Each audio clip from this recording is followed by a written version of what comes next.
Hey everyone, welcome back to 3D6 Down the Line, the most criminally underwatched actual play series on the internet. We bring to you an Amuse-bouche. This time around, we are handing off the GMing reins to Mike for good or ill. And we have a full house tonight for this. Yeah, we have a full house tonight for this Amuse-bouche. So going around the horn, my name is John. I am playing Deacon Ramsey. I'm not playing anyone, but my name is Mike. I'm going to be the game master tonight. My name is Dave, and I'm playing Ren the Third. That sounds familiar. Yeah, somewhere. Hi, everyone. I'm Matt. Tonight, I'll be playing Ignominious End. God, no. Oh, no.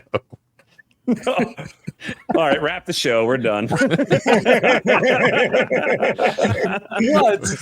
is it? It was amazing. It was amazing. That's pretty good. Oh my God. Hi, everybody. I'm Ted, and tonight I'll be playing Scobbs Murphy, the Buccaneer. All right. Oh. So tonight we're going to be trying out Pirate Borg. This is another a Borg game setting, but it takes place in like the dark Caribbean, which is like pirates and magic and undead and scary things like that. And I kind of like it because it's written with a really good sense of humor. So we're going to go ahead and give this a try. We're going to try out like a adventure that I don't think they've released yet to the general public. I think it might be part of their Kickstarter or something. It's called Trapped in the Tropics, and it's designed to be like an intro adventure for like new players, which is perfect because we are all new at this game system. I've never run it before. For people that are into the Borg system, that hat is really hot. Sorry. If people are into the Borg system, it's probably not going to sound like anything unusual for you.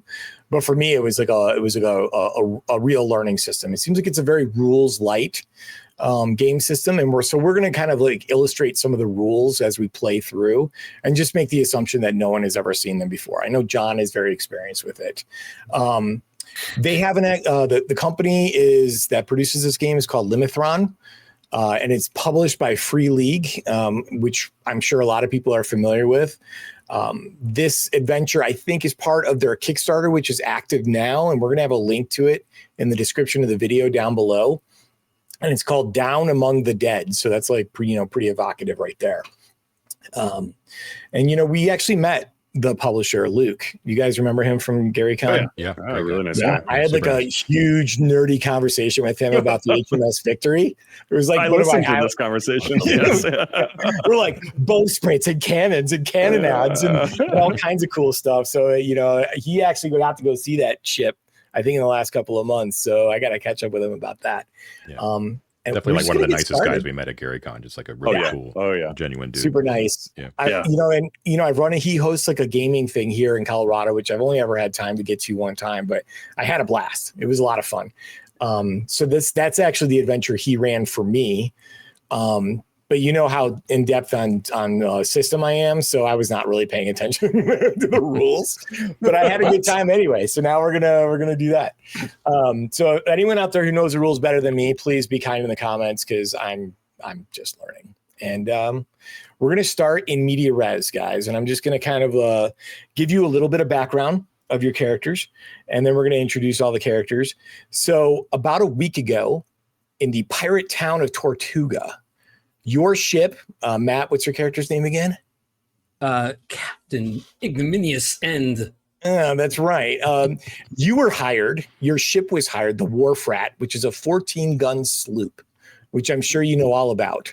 Was hired by two people that asked you to assist them in recovering the treasure of a lost expedition that disappeared in the jungles of this one island about 4 years ago. The two people that hired you, one is a conquistador, and his name is Beltran de Ordaz. And the other one is a nun of the Holy Orders, and her name is Mother Iris. Now, he's a very dashing guy with a big, mustachio, and he's got the big, I think it's called a Mortarian, the helmet. Is that right, Ted? The Morian? It's a helmet with the big conquistador, Yeah. It's called a Morian. A Morian. So he's got one of those, and he's, unlike most people at sea, he's wearing some pretty solid armor. And that he would go down like a rock if he ever fell overboard. Mother Iris is like this really kind of dour, like kind of sour-faced woman in a full habit and like, you know, a rosary and a cross and all the rest of that. And the reason that why they want you guys to do this for them is because it's in British waters. And the Spanish and the British get along together, kind of like my kids. And so you don't want to have them be caught by the British. Okay. Plausible deniability. Is that it? Exactly. And are they on the wharf rat, or did we? Yeah, leave they're them? with you. No, they're with you. Okay. Okay. So they're trying to recover a treasure from a ship called, well, where I lost it already. One second. Oh my God.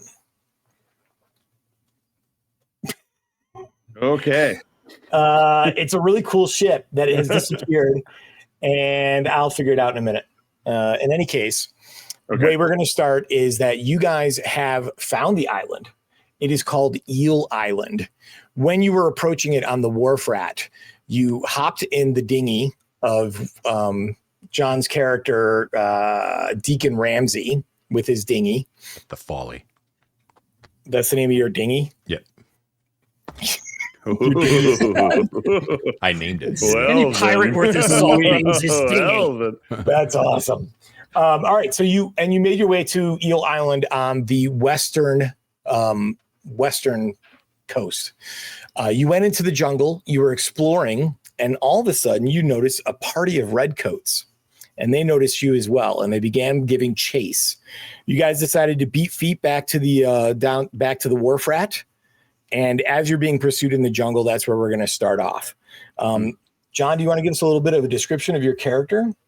Yeah. So Deacon Ramsey is a zealot. That's the class he's taken. He is basically he found his faith because he had like a near drowning experience. So his faith is very sort of tenuous, but it did give him access to certain one powerful spell of divine light. But he's a real bastard. He's a known pirate. I'm sure his name is on like wand lists all over the place, but he's destitute at this time. So he's just he's a mean, pretentious, awful person. But he's found God. But he lets us touch his dinghy, and that's there you go. Oh, and by the way, the name of the ship is the Silent Angel. Silent Angel. Okay. So the Silent Angel is another sloop. It's another about the same size as your ship. And it disappeared about 4 years ago.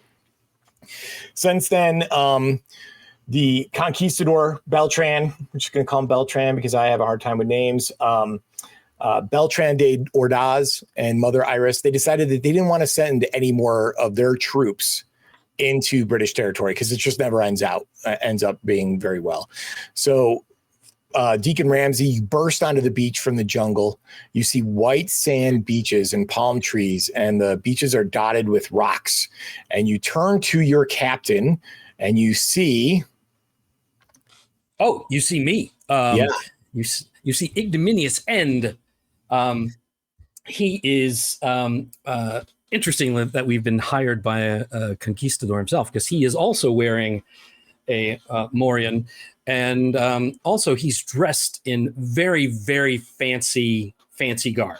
So he is far too fancy for this. But in terms of the way he looks kind of sallow. He looks kind of sunken. His the fancy clothes that he's wearing are a little bit too big for him. As his physical form seems to have been kind of like depleted. And let's see, he has... oddly enough, he's missing one of his hands. Instead of a hook, like Captain Hook would have, he has one of those boat cleats, kind of like on tied to his stump. Nice. He has this kind of air about him, and as he's running, he keeps turning and talking to something on his shoulder that he sees just fine, but apparently nobody else does. Could be. As he says, all right, I got to get into it. Ibby, my friend, we've got to get out of this. for a cracker here. Let's just keep running. Oh, I love it. All right. As you Wow. pop out onto the beach, there, insane captain. It looks like we're just playing Arden Vool. Like all the dead characters just came out of Davy Jones' locker and popped up on this beach. That's fantastic. So as you pop out, you see your ship, the Wharf Rat, about a half a mile off the coast, making full sail to the north and to the east, away from you. Oh. It would appear that your bosun, Mr. Oxley, that dubious, scurvy bastard, has made off with your ship. However, the dinghy, the Lost, the Fallen Folly. Lost, the Folly. Ollie. Yeah. Deacon's Folly is still hiding under some palm fronds on the beach. But as you're like staring and kind of being like, no, my ship, you turn and you see Ted. So hi everybody, I'm playing Scabs Murphy. He's a buccaneer, which is for those of you who just thought buccaneer meant pirate, it actually is someone who used to hunt and smoke meat on the shores of the Caribbean, and they turned to piracy. But in my case, I was a student at Trinity College and turned to piracy by way of buccaneering. Buccaneer. Yes, he was jilted in his by his true love, who is a woman of some means and aristocracy, and so because he's a stubborn bastard, he decided that he would reject all trappings of elegance, refinement, civilization, and he wears rags and doesn't bathe and just lives out in the woods or on a ship, carries a musket, and if he can steal it, he will. Why pay if you can steal? But yet he saved the dried flowers of his true love, but he won't admit it because he's very stubborn and he won't talk about her. It's a lot of backstory. You A died lot of first. backstory. So I do want to say something. There was something kind of interesting about your character too. When all these characters were generated randomly on the tables that are provided in the game, your previous crew, what happened?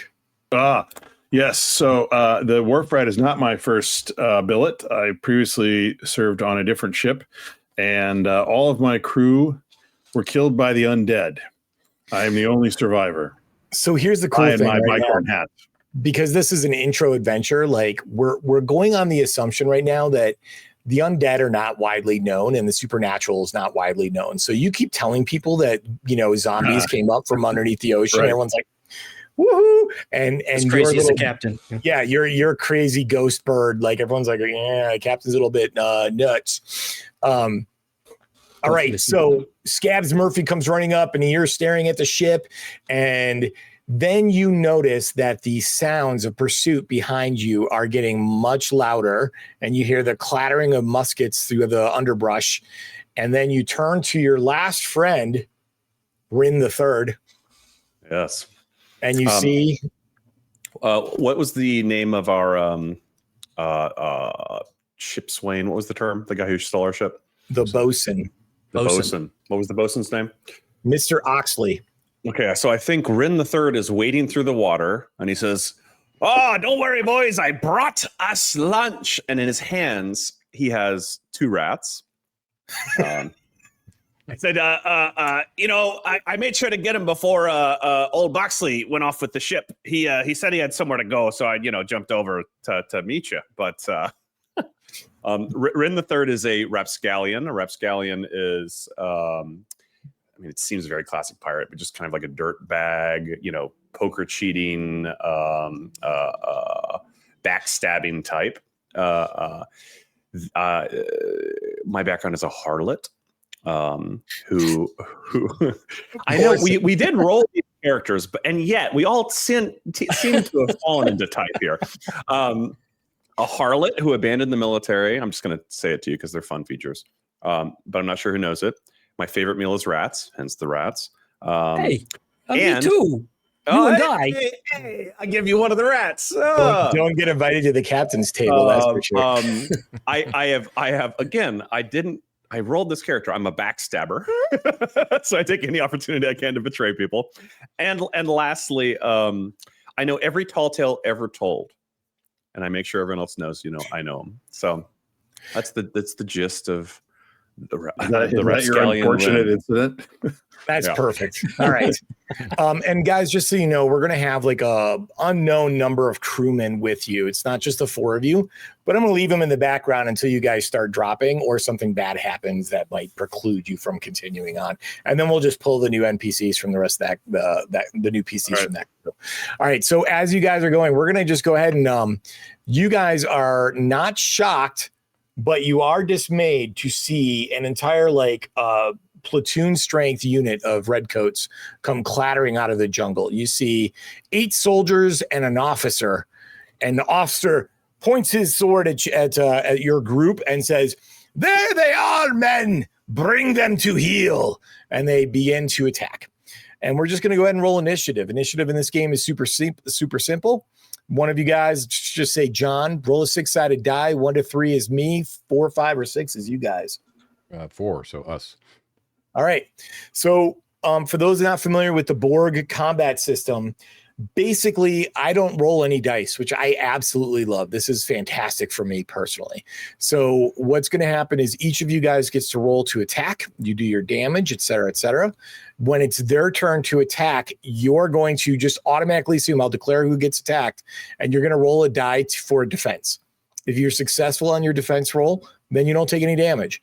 If you do get hit, then you get to soak with armor, if anyone's wearing armor, and then you just take hit points, and we just keep going. So I can just kind of focus on, the note taking, which you guys know that I love note taking.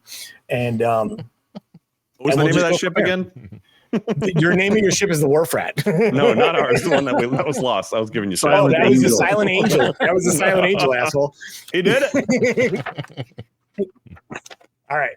All right. So you guys can just go right down the line. I don't care who goes first. This is easy. I whip out the musket with my bayonet on the end. I'll kneel and I'll shoot that officer because he's obviously an upper class bastard and I want him to die. There you go. So DR 12, right? Yes, unless you have any modifiers, you're just going to roll a 12-sided. You're using your muskets. You use your presence score. Well. I rolled a natural 20. Now that's awesome. So that's double damage. Double damage. And Correct. a musket does 2d6 damage. So do I double the 2d6 or do I roll 4d6? I think you're going to roll 46. I'm not sure what the exact ruling is there, but we'll just go 46. That sounds good. More dice is better. 5, 9, 10, 12 points of damage. All right. So he's like, "Bring them to heel, men." And all of a sudden his head just explodes. Like 50 caliber musket ball goes right between the eyes and it turns into chunky salsa and he slumps to the ground. Who's next? I'll go next because I might be able to tie them up. I want to dive behind those rocks that you said kind of were on the beach.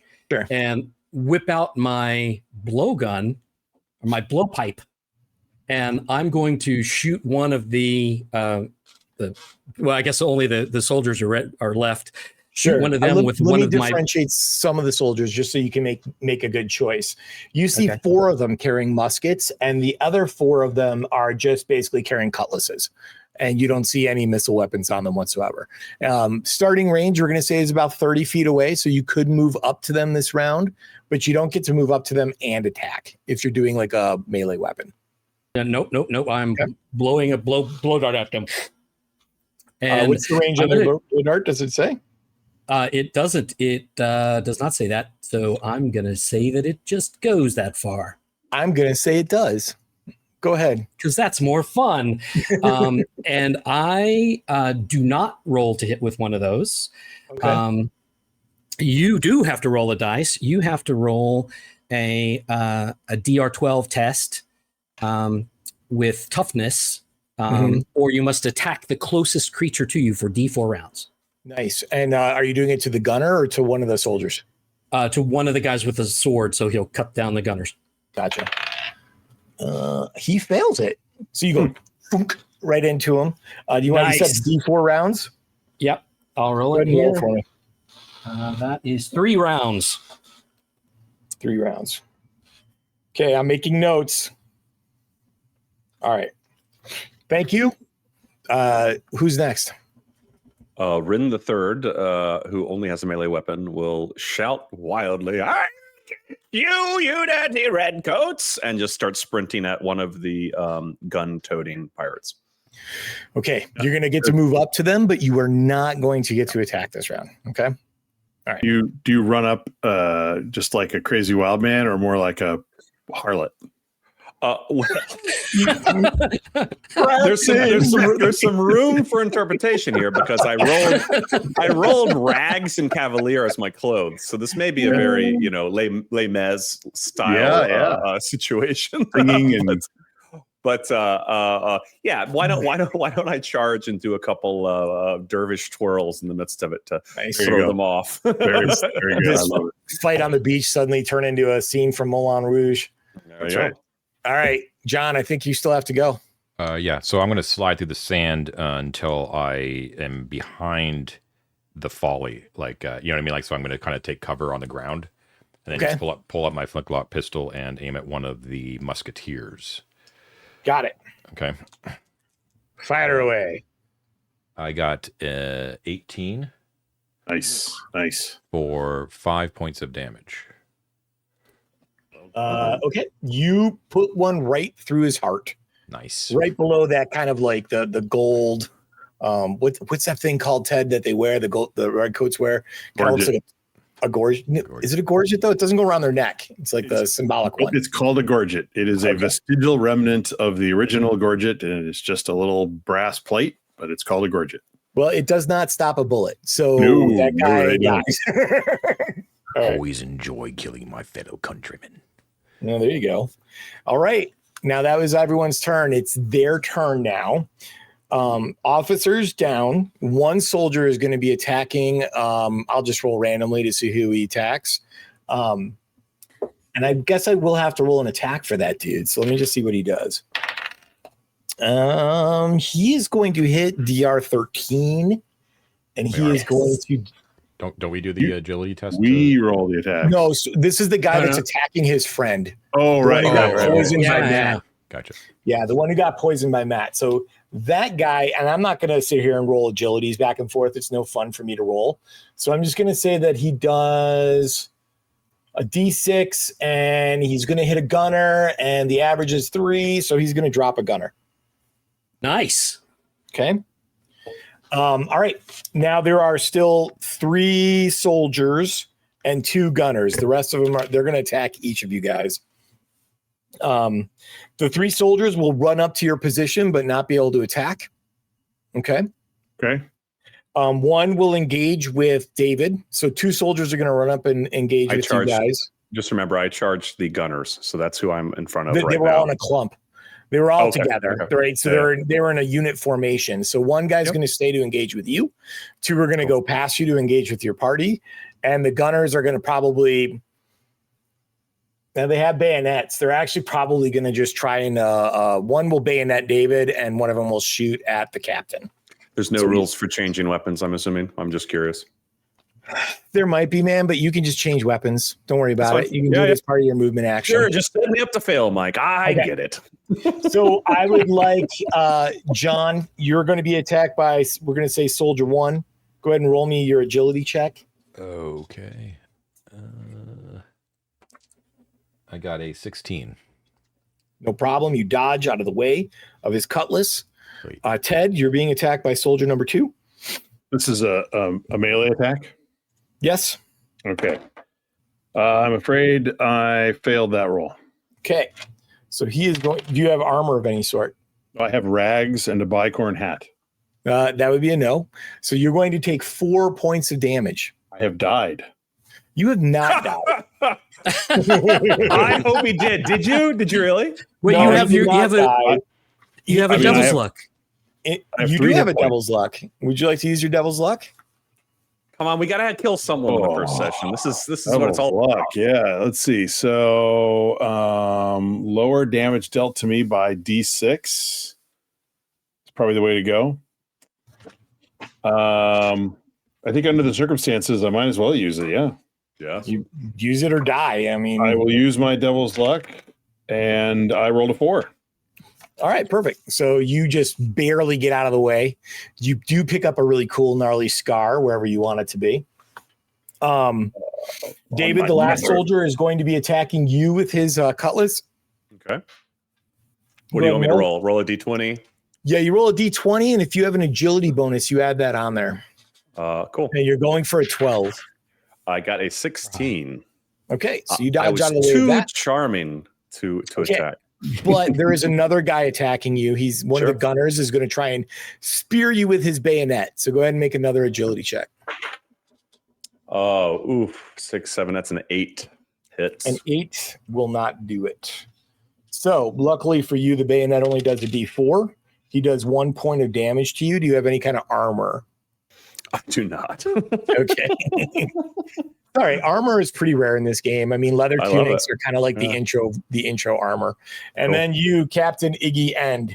The last musket guy is going to be taking a shot at you. So go ahead and roll. Oh, okay. Oh, that is a 13. I nimbly dodge out of the way. We're just going to laugh this entire right session. by your ear. Good job. Good job, Ibby.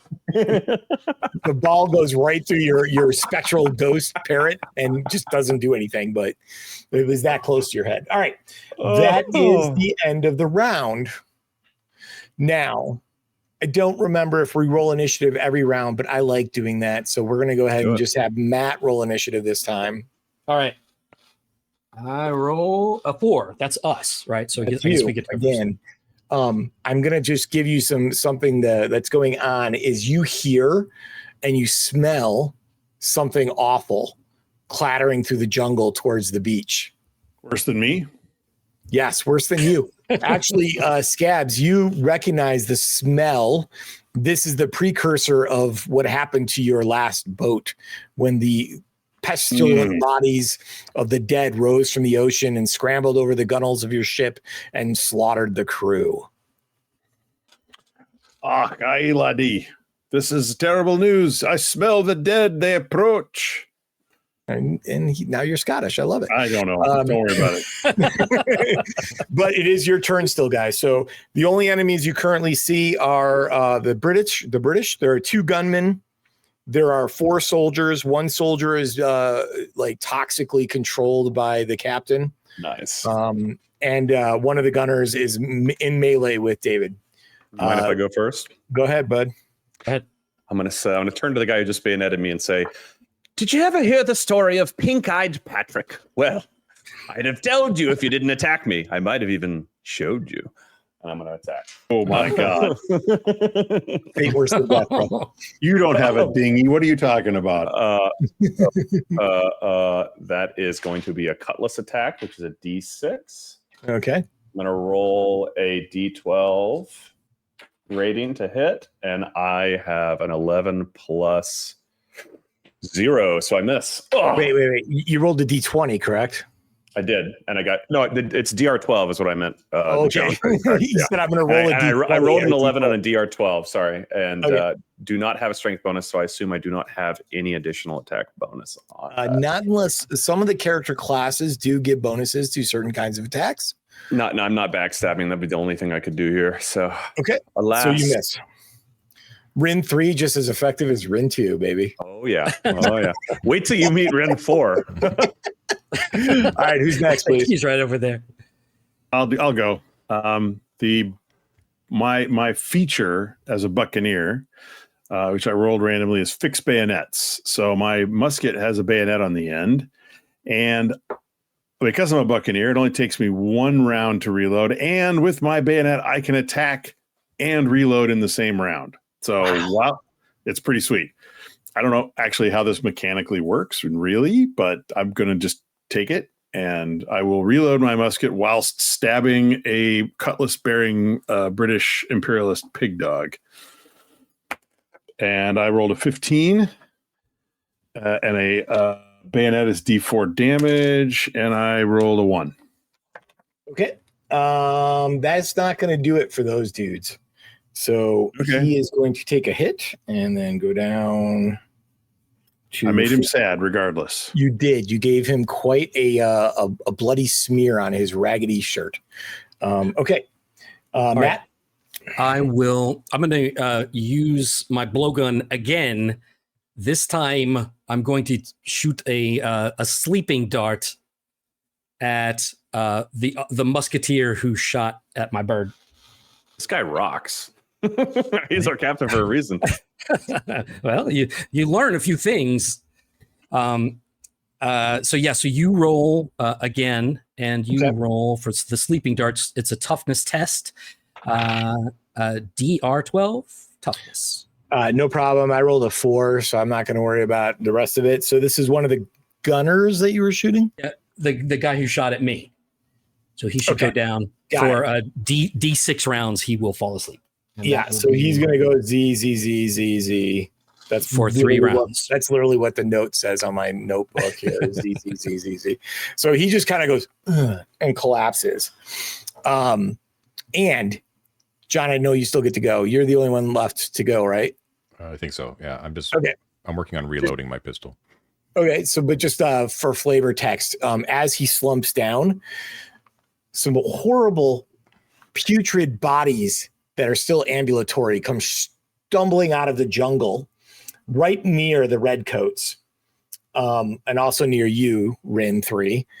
You see 4 just kind of basically like sailor looking guys, and then one really massive, fat, bloated, gassy, horrible stank zombie with like a wig with big curly cues on it and a little pigtail comes barreling through the grass. And that zombie takes one look at that sleeping redcoat and immediately grabs him by the neck and takes a bite out of his head. All right. So now you've got 3 redcoats or 4 soldiers. One of them is poisoned and attacking his own men. 1 gunner who was asleep but now is like being eaten. 1 gunner left, which is the guy that was in melee with David. Cool. Right. And it's their turn. I'm going to think that I'm going to roll some morale for these redcoats because this is a terrifying experience. Morale is a big deal in this game. They're pretty good about giving most of the monsters morale ratings that I've seen. Undead are obviously immune to it, but not the living. So these guys having their officer killed, which is a component. Several of the numbers of their people like dropped, and then suddenly being like outnumbered is going to make it a pretty hard check for them to stay in combat. And they are not going to stay in combat. So on their turn, I'm just going to have them all go simultaneously. The redcoats literally shriek, and they basically drop their muskets that have been fired that are not able to be fired again. And they sprint to the south down the beach as fast as they possibly can. There's no attacks of opportunity in this game that I've been able to find, and there doesn't seem to be any kind of like penalty for fleeing. So flee if you guys want to. They are running, which means that the zombies are basically flavor text wise. 1 zombie's already taken his turn to eat the downed soldier, but the other 4 zombies are still free to act. So, David, the guy that was in melee with you, Matt, you have a finger up. What's up? I do.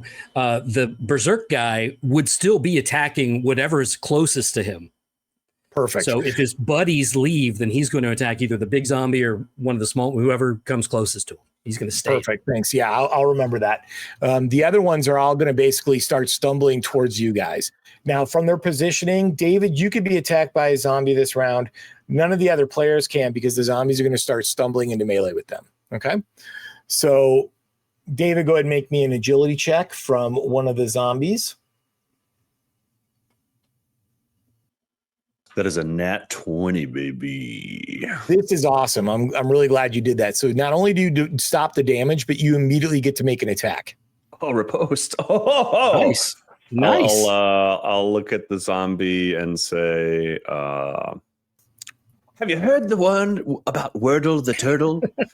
His head was always poking out when I stab it at the face. Okay, and that is a 16, so I hit. Yeah, go ahead and roll damage. This may be less impressive. Oh, it's a D6 actually. Okay, and that is a 5. Nice. Not enough to drop him, but you cut into. You're using a cutlass. You Right. cut into his rib cage just as to confirm that these things are not alive. His innards just drop onto the ground into the sand in front of you, and he seems unfazed. I'm not telegraphing that he didn't take damage. He took damage. No, I know. Okay. All right, cool. All right.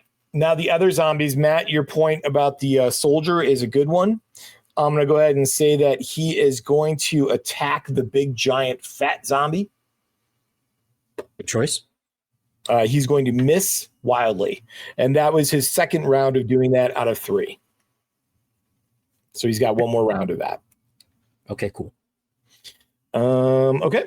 Other zombies, Grog Barrel guy, the big giant one is busy eating. The other 4 are going to attack. One, David, already attacked you. You're good. The other 3 move into melee with the rest of the party, and your guys are good. So now it's initiative. So we are actively in melee now. You guys are all everyone is actively in melee at this point. Okay. I think it's John's turn to roll initiative, perhaps. I did it the first time. Oh, I my think turn. Ted's turn. Oh, Ted's Ted's turn. Yeah. There you go. I rolled a 3. That means they get to go. They get to go. Uh-oh. Yeah. So let's just do the same thing from Arden Vool that we used to do. If you succeed in initiative, like as in succeeding in this game is like you guys get to go first. Just keep going until you fail, and then we'll pass the dice. Is that cool? Mhm. So we don't have to try that. Since we're doing it every single turn. Sure. Okay. So you guys don't go first this time. Last red coat standing is going to go ahead and attack the big giant zombie. He's going to fail miserably. That is his last berserk attack, which means next round he'll probably run away, I would think. Is there any other side effect, Matt, after his berserk thing wears off? Nope. It just says that they have to attack the closest creature for 1d4 rounds, but that's it. Okay. That big giant zombie is going to drop his meal, and he's going to attack that red coat. And Good he thinking. is going to... He's going to hit. He's going to bite him. Ooh. As one does. Yeah, and he's going to drop that last red coat before he has a chance to run. So now there's just the 4 little zombies left to go. There's 4 of you. So, John, right. Can you make an agility check to see if you're hit? I passed it. Okay. Matt? Okay. Oh, that's a natural 20. You get to make not only Incredible. you block the attack, but you get to make a riposte. Okay, I will. I'm going to smash him with my belaying pin. That is a 13, strength -1, so that's still a 12. I still hit. Okay, roll your damage. 3 points of damage. Okay, he's still up. Ted, what are you doing? Well, I guess I'm being attacked, right? Oh yeah, roll your agility. Sorry. I missed again. Okay, and John already went. David, go ahead. Me. I am hit. Mike, I missed. You missed, right? Oh, So you the missed. zombie Oh, gets I'm so sorry. gets to eat him All right. now. Gotcha. Ted, even or odd? Even. Okay. You get bit by the zombie. Yeah. You are going to take D4. You're going to take 2 points of damage. I'd also like you to make a DR8 toughness check. Hey, my toughness has no modifier, and I rolled a 15. Oh, fine. Cool. Damn it. All right. I'm still a Buccaneer. You're still a Buccaneer for a little while longer. All right. And I'm sorry, who was last person? Is that It was me, and I failed. you failed? So, David, odd or even? Odd. Okay. You get a claw. You get a Nice. claw. Always You're going to wanted take a claw. D6 point of damage. You can take 3 points of damage. Oh no! I am only at 1 HP now. All right. Yeah, If me you want to too. use your devil's luck. It's a D2. I'll save it. Okay. All right. And that's it for them, I think. So All right. initiative. Wait, no, it's your turn. Yeah. It's our turn. Yeah, it's So- our turn. Going through the rules, I don't see anything like we don't have any rule that says if I'm in melee, I can't just step back and shoot it with my musket. No, I don't have like to I said, there's literally there's no movement rules. Be as swashbucklery as you want. You don't have to worry about any AOs or anything like that. So I'd like Scabs to just take a couple steps back and raise his musket and shoot the zombie right in his head, right in his dumb zombie face. I love that. And I rolled an 18 with a modifier +2. So I remove 8 hit points from the zombie Okay. that bit me. You blow its head clean off. That is exactly as I planned. Like you hit it in the neck and the neck disappears and the head just drops at your feet. Nice. I'll give it a Okay. little kick. Well done. Okay. Next. Shoot. Go ahead, David. I'm gonna run. Yeah. Probably smart. I will head towards John and our little dinghy boat. Okay. Oh, you know what? I did leave the NPCs. I have not been engaging them. They all ran away. No, your NPCs, the people who hired you, they were with you in the jungle, so they're still there. Oh. He's a pretty powerful warrior, so if you guys decide you want to continue the combat, I'll start including them. Otherwise, we'll figure something else out. I think we make a run for it, y'all. Okay, they are going to attack with you this turn. Okay. I will not. Okay. I will not let my crew die by zombies again. Let's see. I am very, despite my ill frame and frail health, I will aggressively defend what we're doing. I'm going to. Yep, that's what he'd do. Consults his bird. Yep, I got to do it. He'll try to bonk the guy who's attacking him in his face once again with his belaying pin. Okay, that is an 11 on the die with a modifier of -1. So Miss. what I'd like to do is not fail, and I would like to re-roll. This is your devil's luck. I'm going to use the devil's luck to re-roll. Okay. Oh, and that's an 18 on the die for a 17. I will hit him for 1 more point of damage. Okay. As I bravely stand in the face of danger. John, you have a zombie on you. Okay. Is there how many zombies are there total now? There actually, except for the one that Ted dropped, there are 3 kind of smaller zombies, and then that giant fuck off gross one. And that one's eating a red coat? No, he was eating a red coat. Now he's moving into attack. He just dropped that soldier that had the berserk on him. Yeah. Okay. So is there any, like, when I look around, is there any sort of structure or anything that looks like a redoubt that we could go to? You know what I mean?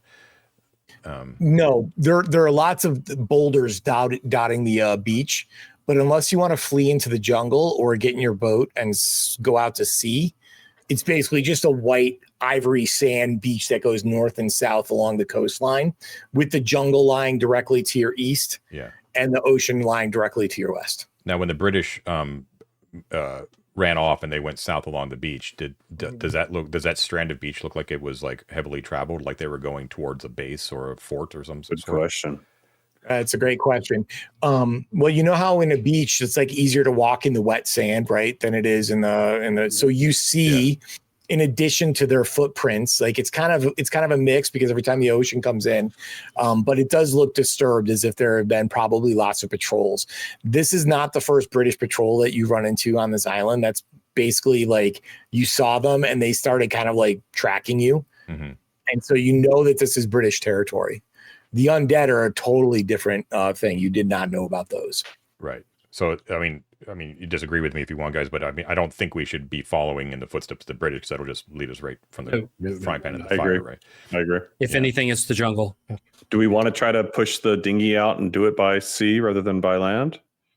I think that they can get into. I think they're like relentless, though. I think they can. I don't know if they can swim, but I think they can like walk on the ocean floor. That's true. Yeah, I thought it would get us out from the zombies, but that's maybe. I don't know. But I if mean, we like, get in there, we can probably row faster than they can track us. Yeah, fair underwater. enough. that's what I was thinking. Unless you guys want to hoof it, but I just thought that would give us a little bit of a defense. I like Right, the so, dinghy Mike, idea. I kind of want to like. I don't know if this. I don't think it is covered by the rules, but just narratively, what I want to do this round is I want to basically kick the zombie off me, like basically push him off me, to give me enough room to like, heave the boat into the water. So And I'm next to you now because I ran up to you last turn, so I would assist in that this turn as well. Can I just ask, how many people does the dinghy hold? I actually wrote down my shit here. 4 max. How So don't convenient. forget you have the 2 NPCs who hired you plus the 4 of you. The hell with them. Oh, those That's bait, motherfucker. those 2 important NPCs are here. They're not on the boat that No, took off. No, they're with you. They're part of the expedition. I say we get the guy in arm. I don't know. We got this guy in armor with a big ass sword. I think we should ask him to step up a little bit. I'm a gnome pirate.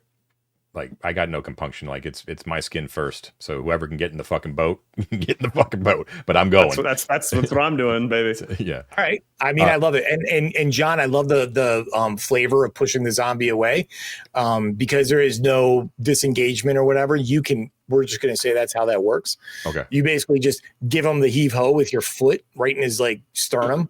Cool. And then you scramble back and let's see, you probably would have pulled the boat like a good 10 feet up from shore, and doing it by yourself would be pretty heavy.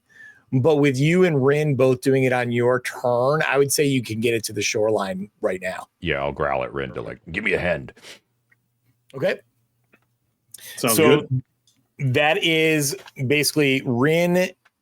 Everyone's gone, right? At this point? Yep. Except Okay. for the NPCs. The NPCs.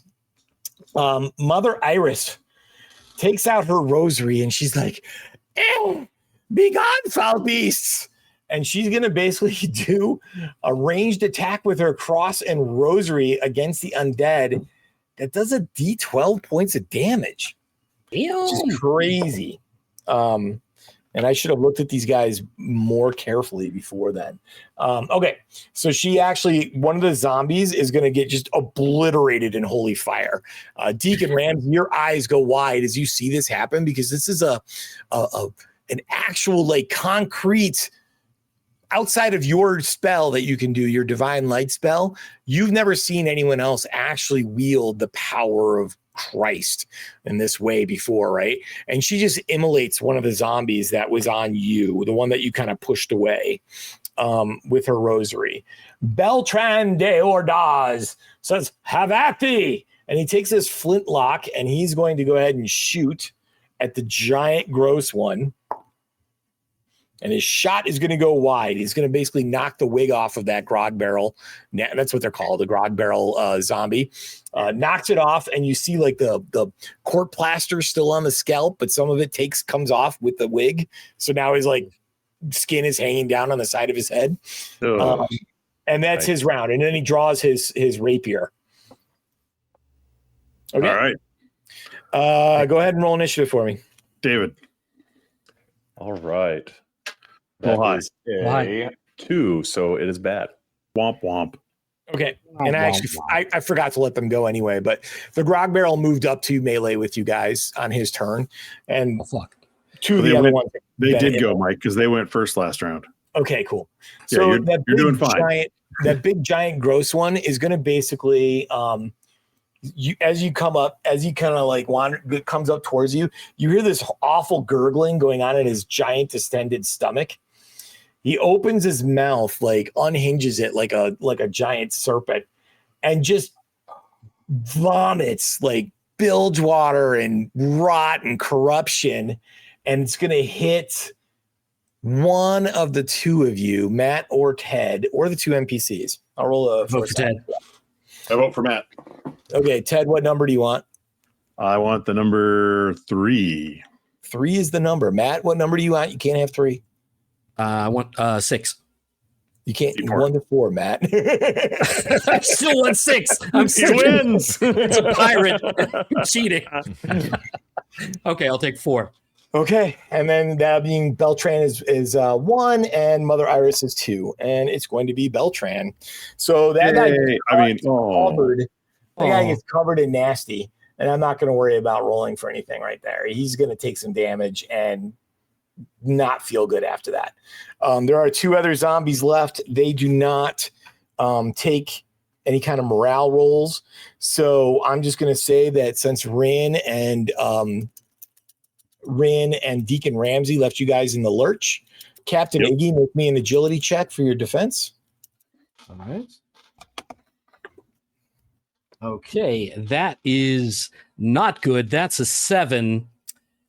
So let's see. Do I want to re-roll anything? No, I'm going to get out of it somehow. All right. I'm going to let's see. You do something squirrely. I'm going to use another Devil's Luck to re-roll. I started with 4. This will get me down to 2. Fancy man.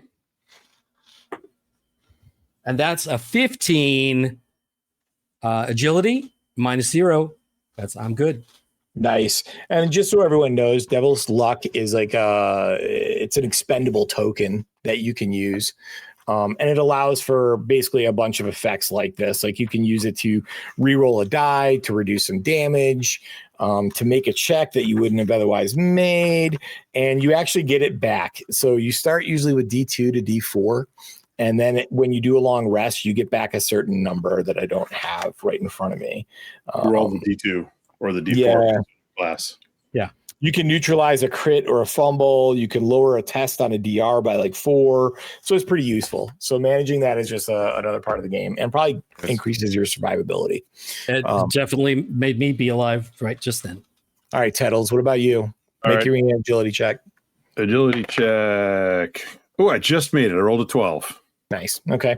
That is their turn. Go, guys, go. What are you going to do? You're going to break for the boat? You're going to drop some zombies? What are you doing? I'm going to break the boat. Yeah. I'm pushing the boat into the water currently. I think I'll turn to John. What's your character's name again? Ramsey. I'll turn to Father Ramsey and say, I see another wise individual lives here on this island aside from myself. Situation, it sure does remind me. Get in the fucking boat. I'm making all these up on the fly and they're all terrible. It sure does remind me of my lost love, one-armed Annabelle. Great lass, but she always swam in circles.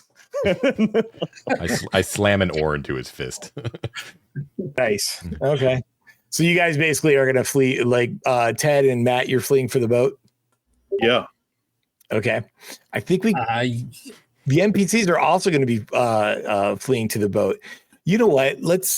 We can do it this way too. You guys you can overload the boat, but it's probably going to take like some sort of check to make sure that you don't overturn the boat in the process. Does that make sense? Also, we have. No, go ahead, David. Go ahead, David. Do we want to bring them with us? Are there any at risk of infection and turning into zombies? Because he got that one guy got all gnarled up. We don't know. That's true. We don't know, so we wouldn't know. Okay, never mind. I mean, make him swim out to the dinghy.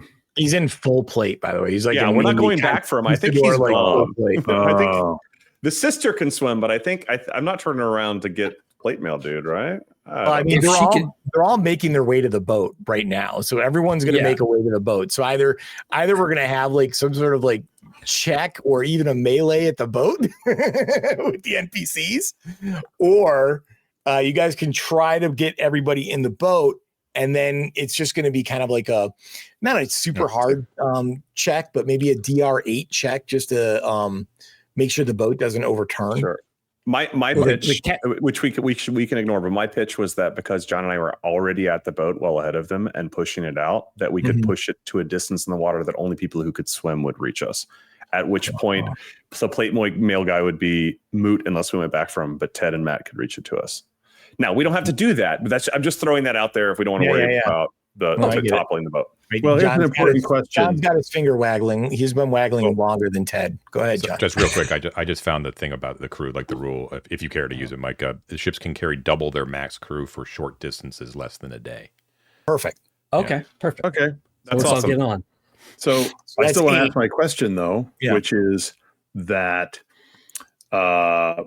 pursuant to possibly leaving behind employers, you did not specify what our fee would be for this job. 50% of all treasure recovered from the Silent Angel ship. We can do that with or without them. Oh, these guys are just finder's fee types. Oh, we're fine. The hell? Yeah, what the hell? Who needs them? Here's a word from your captain. All right. Every once in a while, the lion must show who the lion is to the jackals that hunt him. Very wise. I've heard that. Very wise. And what this means, and Ibby can confirm, is that you have ranged weapons. They're not going very far. Let's get in the boat, and then you shoot them. Then we could have every choice available to us. Thank you. I love it. Yeah. Okay. I think that's if you guys allow the NPCs on the boat, he also has a flintlock. Then we're just gonna say the zombies are waiting out to you as you guys like pull away. You guys are firing your muskets at them. Eventually, you get some pretty good headshots on everybody, and the corpses just kind of float in the water. Cool. Okay. Cool. All right, that's going to be the end of the combat. And I think that brings us to our first break. Yeah. I was actually going to mention about the perfect time. Yeah, perfect. That's awesome. Right. Okay. All right. We'll take our first break and we will be back at it. We'll be right back. All right. We are back. Bladders empty, beers full. Okay. Well, last we left our intrepid heroes, you guys are floating offshore, taking pot shots at zombies that are now floating in the surf, bobbing up against the sand on the shore.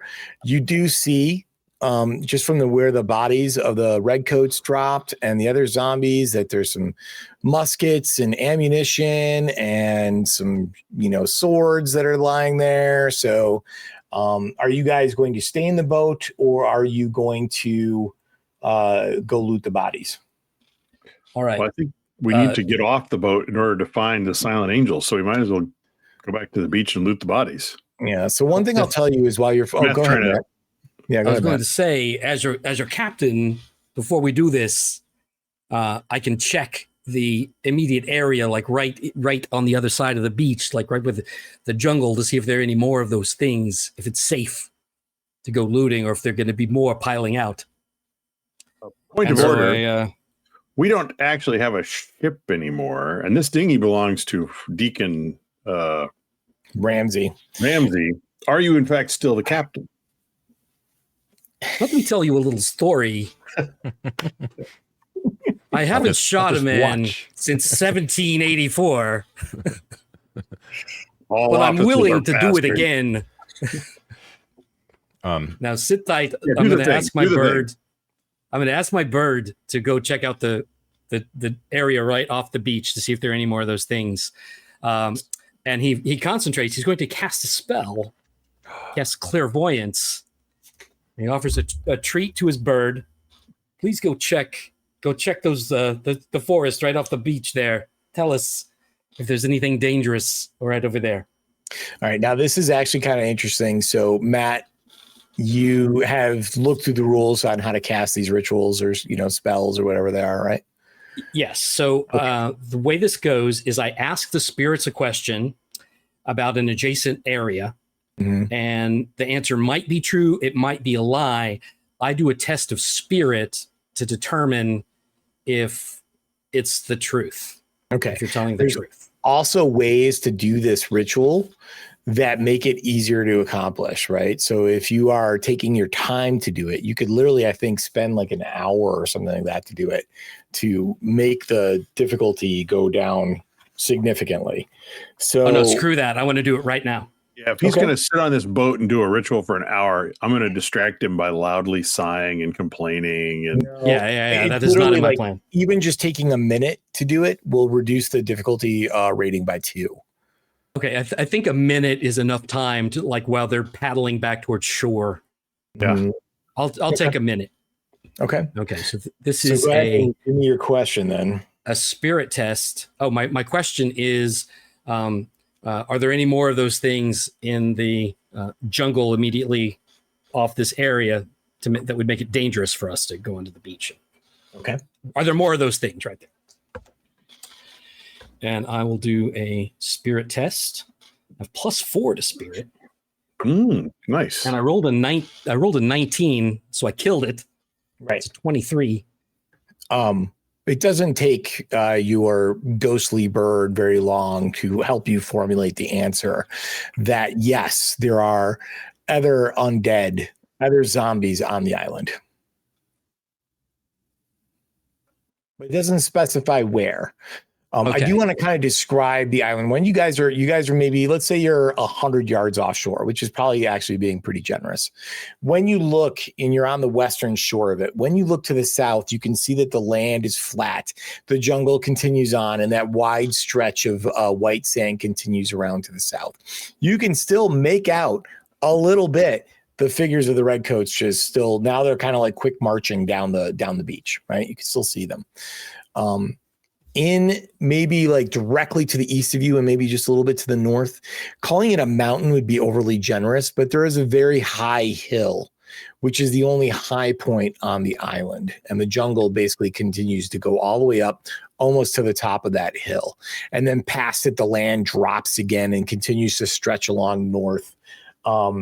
You'd estimate that probably this island, just from your charts, is maybe about 4, 6, 8, 10, maybe like 10 miles to the north, and maybe like 2, 4, 6, maybe another 10 miles all the way to the south. But it's a lot longer rather than wide, which is why it's got the name Eel Island to it. So that high point is probably the biggest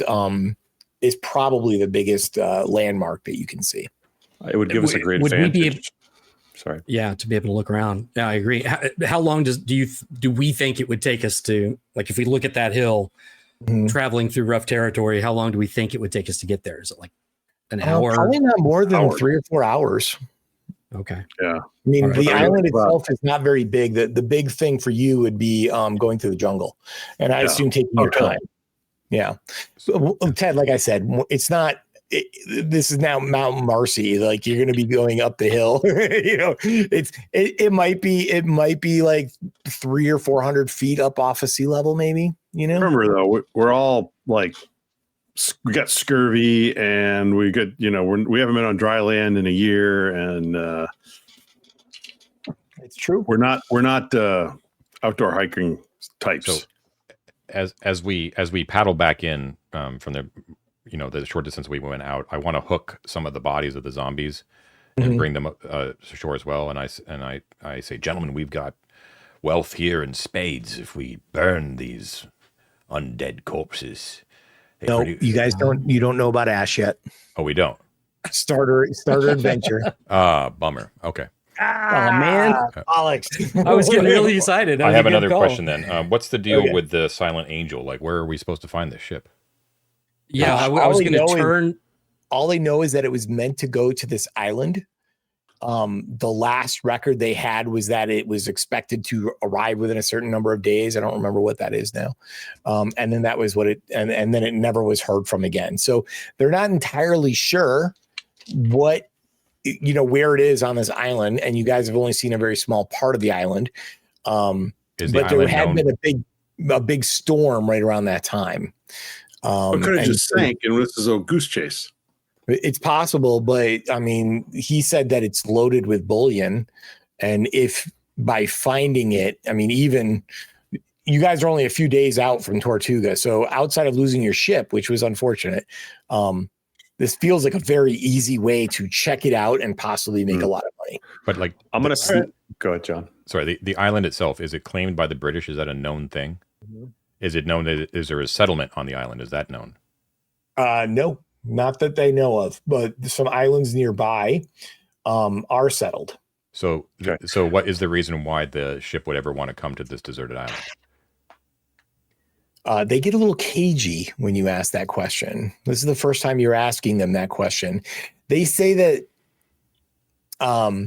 they have a little argument amongst themselves. While they're doing that, Mike, sorry. Yeah, go ahead. I'm going to sidle over to the musket from one of these corpses. Mm-hmm. I'm going to pick him up and I'm going to train it at the mother and say, I think we should all be a little bit more transparent, don't you think? Or sorry, I'm a harlot.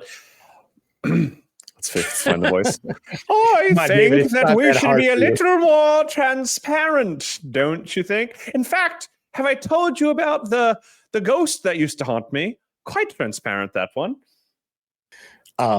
Mother Iris doesn't look scared. She glowers at you, clutching her rosary around her neck. Beltran de Ordaz, I'm going to murder that dude's name all the time. He's the new Rudishvin. We're just going to call him Rudishvin from.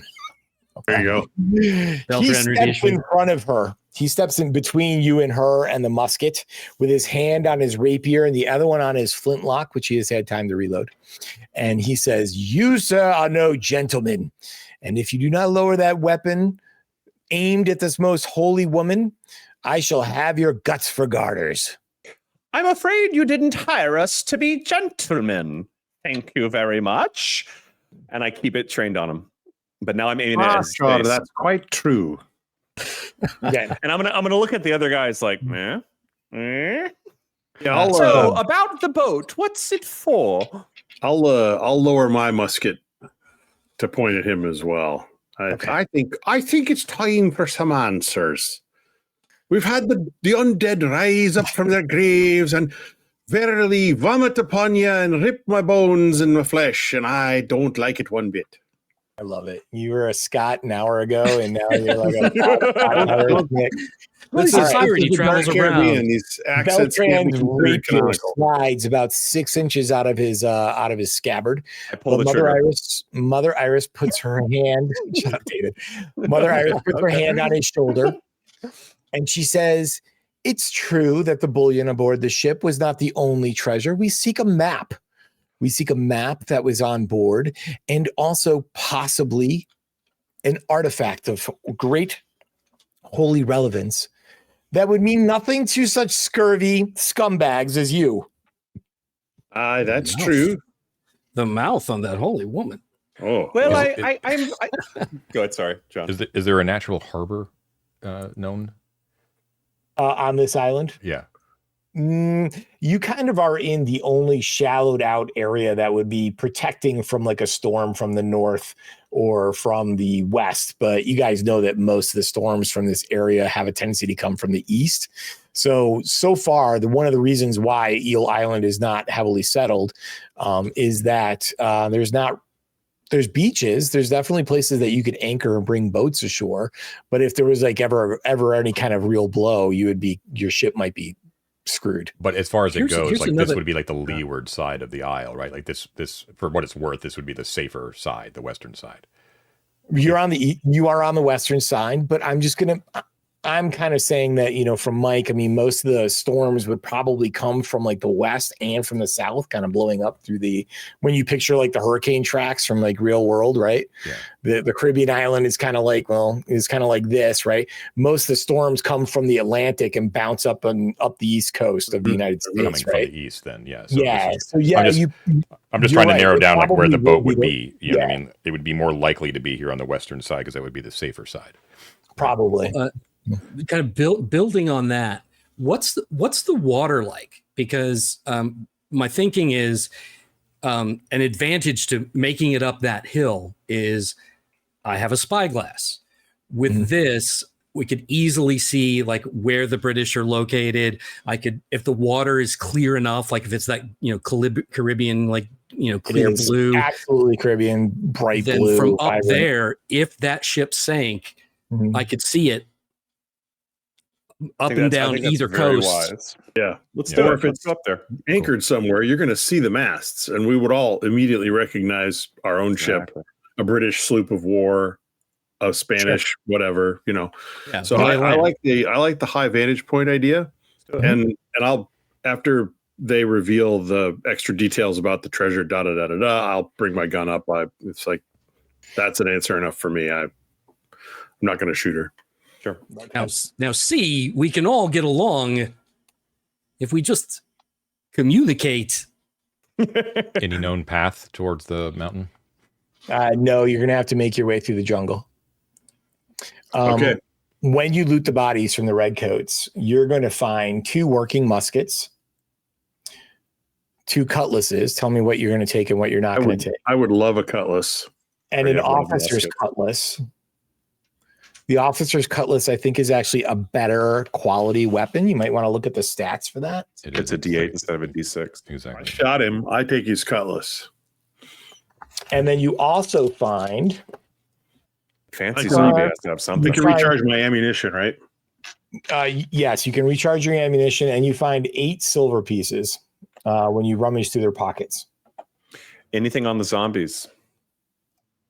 The zombies, no, but you realize that most of the zombie dead are like a mixture of Spaniards Hmm. and British. Some of them, their clothes seem to be quite old, like 50, 60 years old even. And some of them are basically just wearing like crewmen's, like, slops. What's the quality of the wig? The wig is putrid, and all of the powder has long worn off of it, so it just basically looks like a wire Brillo Okay. pad. I'm gonna take it to the ocean and kind of give it a spritz in the salt water and put it on and say, yes, something more becoming of my station. Are you going to strap your hat on top of that bad boy or what? I have a You have a hat? cavalier. What does a cavalier look like? Hat. Cavalier hat?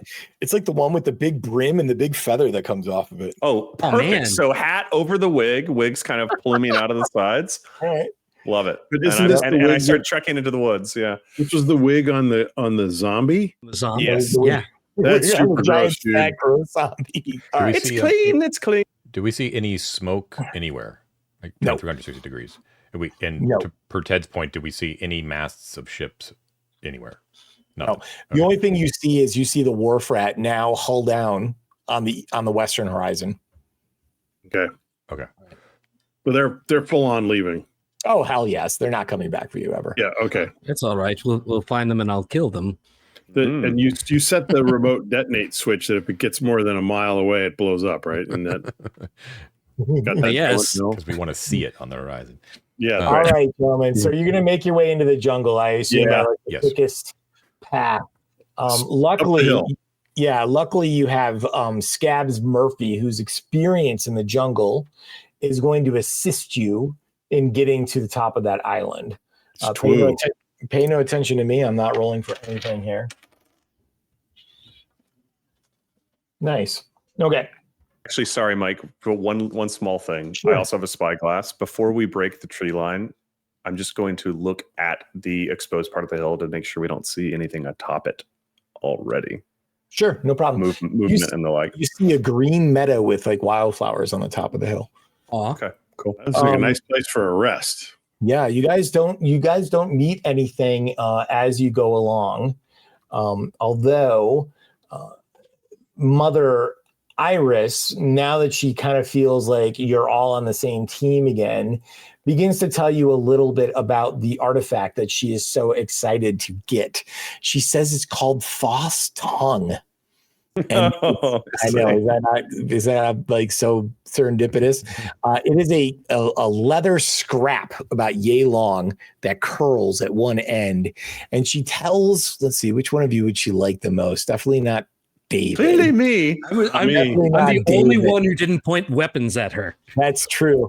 Mike, she's- just to clarify, this is in the book. It's called Thoth's Tongue. Yes. That is wild. Okay, Just- cool. I This is know. wild. So many of these I things. know. So she says that basically what happened was a priest in like Maracaibo in like the Spanish Main, right? Or Maracaibo on the South American coastline, right? had discovered this artifact that everyone knew had holy power. And when he touched it, he started having like all these visions and speaking in tongues. And then he put it in his mouth. And after he did that, he basically organized this entire trip with the Silent Angel to go find something else that they were all very excited about.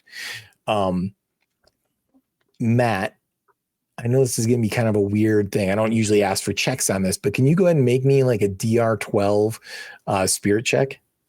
I can. That is a 15. Okay. You are kind of picking up a little bit of a vibe from her. Her vibe is basically like, She's a flirt. She's Christian, but she seems awfully excited about something that's not really Christian.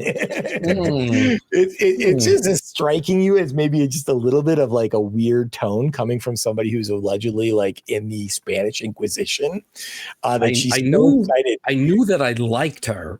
Yeah, he seems like a Protestant. So excited to find this artifact, which basically drove this priest mad and drove him to create this expedition to go find something else entirely.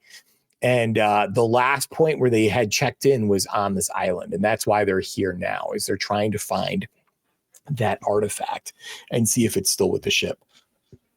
Anyway, she relates that to you as you guys are making your way up the hillside. You reach a meadow covered in wildflowers, surrounded by trees. It's quite wide. And you get to the top of the hill, and you can look all around the island. What are you going to do? Which way are you going to look? Are you using a spyglass? Like, how do you want to do this? We are dual spyglassing this. Oh, yeah. David's got one. I've got one. We're back to back and we're spinning. Like a John Woo movie. That's amazing. That's right. All right. So the island kind of is like how I explained it, right? It's slightly diagonal between north and east. It's very long and kind of skinny. You're definitely on the highest bit of land. You see a couple of, maybe small bodies of fresh water that are on the island. So if you were trapped here for a long time, you'd have access to water. To the north of you, you see the end of a ship, the stern of a ship, sticking up above the canopy of the jungle. It looks like it had probably been picked up by a massive wave and just deposited somewhere in the jungle a number of years ago. So no mast. Well, it's literally like you're looking at the stern of a ship. You can see like the wide windows of the captain's cabin kind of thing, like glinting in the sunlight, but it looks like it's pointing straight down. That is a little bit to the north of you. As if it got up and then like this. Yeah. Yeah. So the bow would be up and then dumped like a lawn dart right into like a lawn dart, exactly. Exactly. Okay. Farther to the north that you can only see because of your spyglass. You see a little island off the north tip of this island, and you see what looks like a few shanty buildings, and you also see a ship. A small ship, but you see it. Oh, is it able to see enough of it to describe it to our NPCs? Like how many? Like the ship we came in on. No, it's basically it looks like it's like a half broken down whaler. It's not the Silent Angel. Okay. When you describe the windows of the stern cabinet, they go that could be it. Don't they usually paint the name of the boat on the back end? Yeah, but you're literally just looking at the ass of the boat like sticking up, and like the paint is worn away. It's like we don't have very weathered. Yeah, it's very weathered. So you see that. You see the building at the very top. You see a sloop. It's a small sloop, kind of like what the Wharf Rat was, anchored at that island. Way off to the east of you, you can see the coastline of the island of St. Martin. Raise your hands if you've ever been to St. Martin. No? Okay, never mind. All right, so you see the island of St. Martin, which you know is a British outpost. You know that it's a British outpost. Mm-hmm. You don't see any other ships at sea anywhere within like 10 miles. Mike, I know it's worn. I know they're worn ships, but typically they'd be flying colors, right? Even if they got ripped up. Do we see any colors on the ripped up sails of either ship that would ring a bell to us? No, literally, you cannot see any rigging of the ship that's stuck in the jungle. You're only looking at the stern of it poking up through the. I misunderstood. Okay, sorry. Yeah. Oh, I thought you were asking about the ship that's on that small island. I was asking about both. The ship at the small island. Normally, yes, you would, but you don't see any colors flying on it, nor do you see any sails furled. When it's at anchor, all the sails are furled, so you can see that it's got 2 masts. You can see it pretty clearly. You can see that it's got 8 gun ports on its side, which is 1 more than you guys had. It does not look like it's in great repair. It does not look like it's unseaworthy, but it's definitely not someone's pleasure yacht. Does that make sense? Does it, from the vantage point that we're looking at, can we surmise if any people that are on that small island or on that boat or in that shanty town or wherever like that, would they be able to see the upended end of the shipwreck? Probably not. The only reason that you can see it is because you are looking down on it. Okay, so it's like deep. So that's our destination for sure. That's the one. And then looking around to the south, do we see any settlements on the island that we're on? Any buildings at all? So yeah, let me. So on the south, where those red coasts were running to, you basically, with the assistance of your spyglass, you see a longboat. Longboat is much bigger than a dinghy. Okay. Yeah. So a longboat is like a ship's tender, and could probably make like some short ocean crossings by itself. Right. Yep. Captain Bligh very famously was in a longboat, and he sailed from basically Australia to like fucking Thailand or something when after he got after the mutiny. So he crossed like thousands of miles in an open longboat. That's basically what this is. And what you see there is you can see barely in the distance, you can see a cluster of redcoats standing around it. So very likely whatever patrols that the redcoats are sending to this island are coming back and forth from that longboat. But other than a campfire and like maybe a few bivouacked tents, you don't see any structures or anything down there. Yeah. And would it make sense to us logically that they would just come from St. Martin? Like a longboat could easily make that journey. Absolutely. Yeah. That would be the most logical place to think. Yep. Okay. In like a day, maybe not even that much. Okay. And then if I may, the ship that's at the small island with the shanties, can we see crew on board, or is it just kind of sitting there basically saying, steal me? Well, it's, that there's a building there, and you see like several like campfires going. Yeah. Okay. I think that's our escape. But I'm not sure, just outside of like maybe seeing some figures wandering around, your spyglasses are probably not so good to be able to be like, there's 4 dudes and they're carrying like, it's like 10 miles away. Yeah. I read their credit card numbers. Right. You could. And one last thing that you guys can see, only because you have your spyglass, far to the west, on the other side of St. Martin, you see volcanic smoke rising on the horizon from another island. You can tell it's an island just by the cloud formations and the reflection of the green onto the clouds, and this weird like tendril of black smoke that's kind of like wafting away to the north. So we get the journal of the dead guy, and it tells us to go to the volcano. I think that's the whole time that these guys have been spyglassing it. Scabs has been sort of walking up back and forth, ranting. I told you there were the zombies, the undead. They ate my crew. You didn't believe me. None of you bastards believe me. Now you've seen them, and so on and so forth.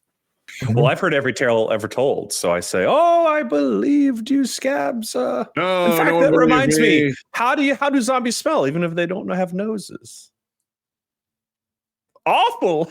By the way, this foppish affect is supposed to be very poor, right? He is doing a terrible job, as I am. I'm sorry, David. You just dropped that from that you just die. I just died. Yeah. Your captain kills you. Speaking of just dying before we head out into the jungle again, Mike, what means, if any, do we have of healing ourselves while we're up on this pleasant little flowery slope? Actually, there's the healing mechanism. I got to look it up real quick, but it's basically just resting. Like you get back a fairly robust amount of hit points just by resting. D4 rest. for 10 minutes. Yeah, and we can definitely count this as a short rest. I need it bad. If you want to do a long rest, that's different. That's overnight. So you can all roll a d4 hit points. Anyone who's down. All right. Ooh, I got three. Your captain recommends starting the day with only 1 hit point, because then you don't have to trouble with all of this. Yeah, True. Yeah. Things for the week. True. I recover 1 hit point. Okay. Sadly. It's actually All right. time for the second break if we want to do it now. If Yeah, a we point. should. Oh my god. Sure. We can Let's start go. the next section after that. Cool. Okay. All right. We will be right back. All right. We're back again. Bladder's empty. Beer's full. All right. So, guys, you are on the top of the mountaintop. You've all gotten a rest. What's next? All right. Down. One more thing before we go down this. I want to look with the spyglass. I want to see, are there rustlings in the bushes now that we know that they're undead on these islands, or on this island? Can I see where groups of them might be, and if any of them are in between us and the boat? I don't know, man. I'm just gonna say no. The jungle is exceptionally thick, and like it's palms, so like the tree cover is probably like 20-30 feet up kind of thing. So with the wind that constantly blows through like the Caribbean, like you're constantly seeing vegetation moving around. You don't see, like in the various open areas around the fresh water that I described, you don't see any like bands of humanoids or zombies or anything like that moving around. Okay. Yeah, it would be obvious if we did. We don't. Okay, let's just go. I'm going to give you guys just a little bit more information. Like you can tell just from like the high point that you're on, St. Martin is only about 5 miles away from this island, right? So like the longboat is very easy to go. That island that is got the volcanic smoke going is about 20 some odd miles away. So you can see like the low lying, like you would be able to make out a little bit of like a rocky island with like volcanic smoke, but probably not much more than that. As we're trudging down the mountain towards the jungle, I want to ask Rin the Third, if he's heard any crazy. I don't care how crazy they are. Have you heard a tall tale about any sort of old wives' tale about like how to protect yourself from the undead, like anything that repels them or shunts them aside or anything like that? Oh, yeah.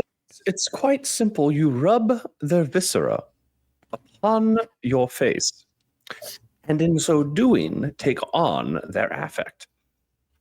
Really? Is that Shall verified? we go back and dig some up? I know every tall tale ever told. It says on my sheet. That gives me authority. I'm more asking Mike if I know, and I'm giving the Okay. It totally checks out because my physical trademark is a terrible stench, and I'm the only one that survived the attack on my ship. So I think he's onto something here. I fully support this, rubbing viscera on the Deacon. Yes.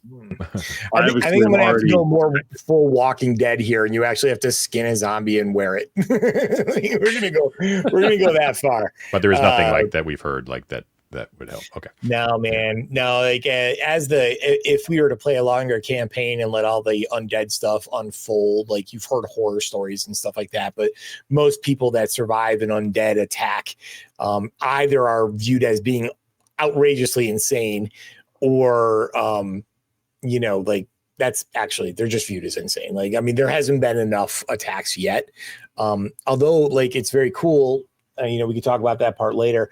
They do give a whole timeline in the player's book of like if you wanted to start a campaign, it started it this year, and how far you wanted that timeline to progress of like certain things that happen. Mm-hmm. But I'm not getting into all that right now, so we'll just keep on trucking. You guys make your way. Go ahead. I'm gonna add one more thing that I figured out was on my character sheet, which seems appropriate now that I have a gun. I twitch constantly, especially my trigger finger. So I'll have that at the ready. Yeah. Perfect. You guys make your way down off of this high point. Do you want to name it? You're the first European explorers here, so you might as well name it something from like your hometown or whatever. Ends Peak. Of course. There you go. The rump. as you guys make your way through the jungle, I assume that your boucanier is leading the way. I'm very, very quiet. I'm hunting rabbits. Okay. You hear ahead of you the little jingling of a bell. All right. I'll ease the hammer back, raise my musket, and creep forward carefully, trying to triangulate where the bell is coming from. Okay. It's maybe about 15, 20 feet off to your left. If you want to make your way through there, the underbrush is very thick. I will swing the musket to my left and move up to the underbrush and sort of use the bayonet to part some of it a little bit, see if I can see through. Clever girl.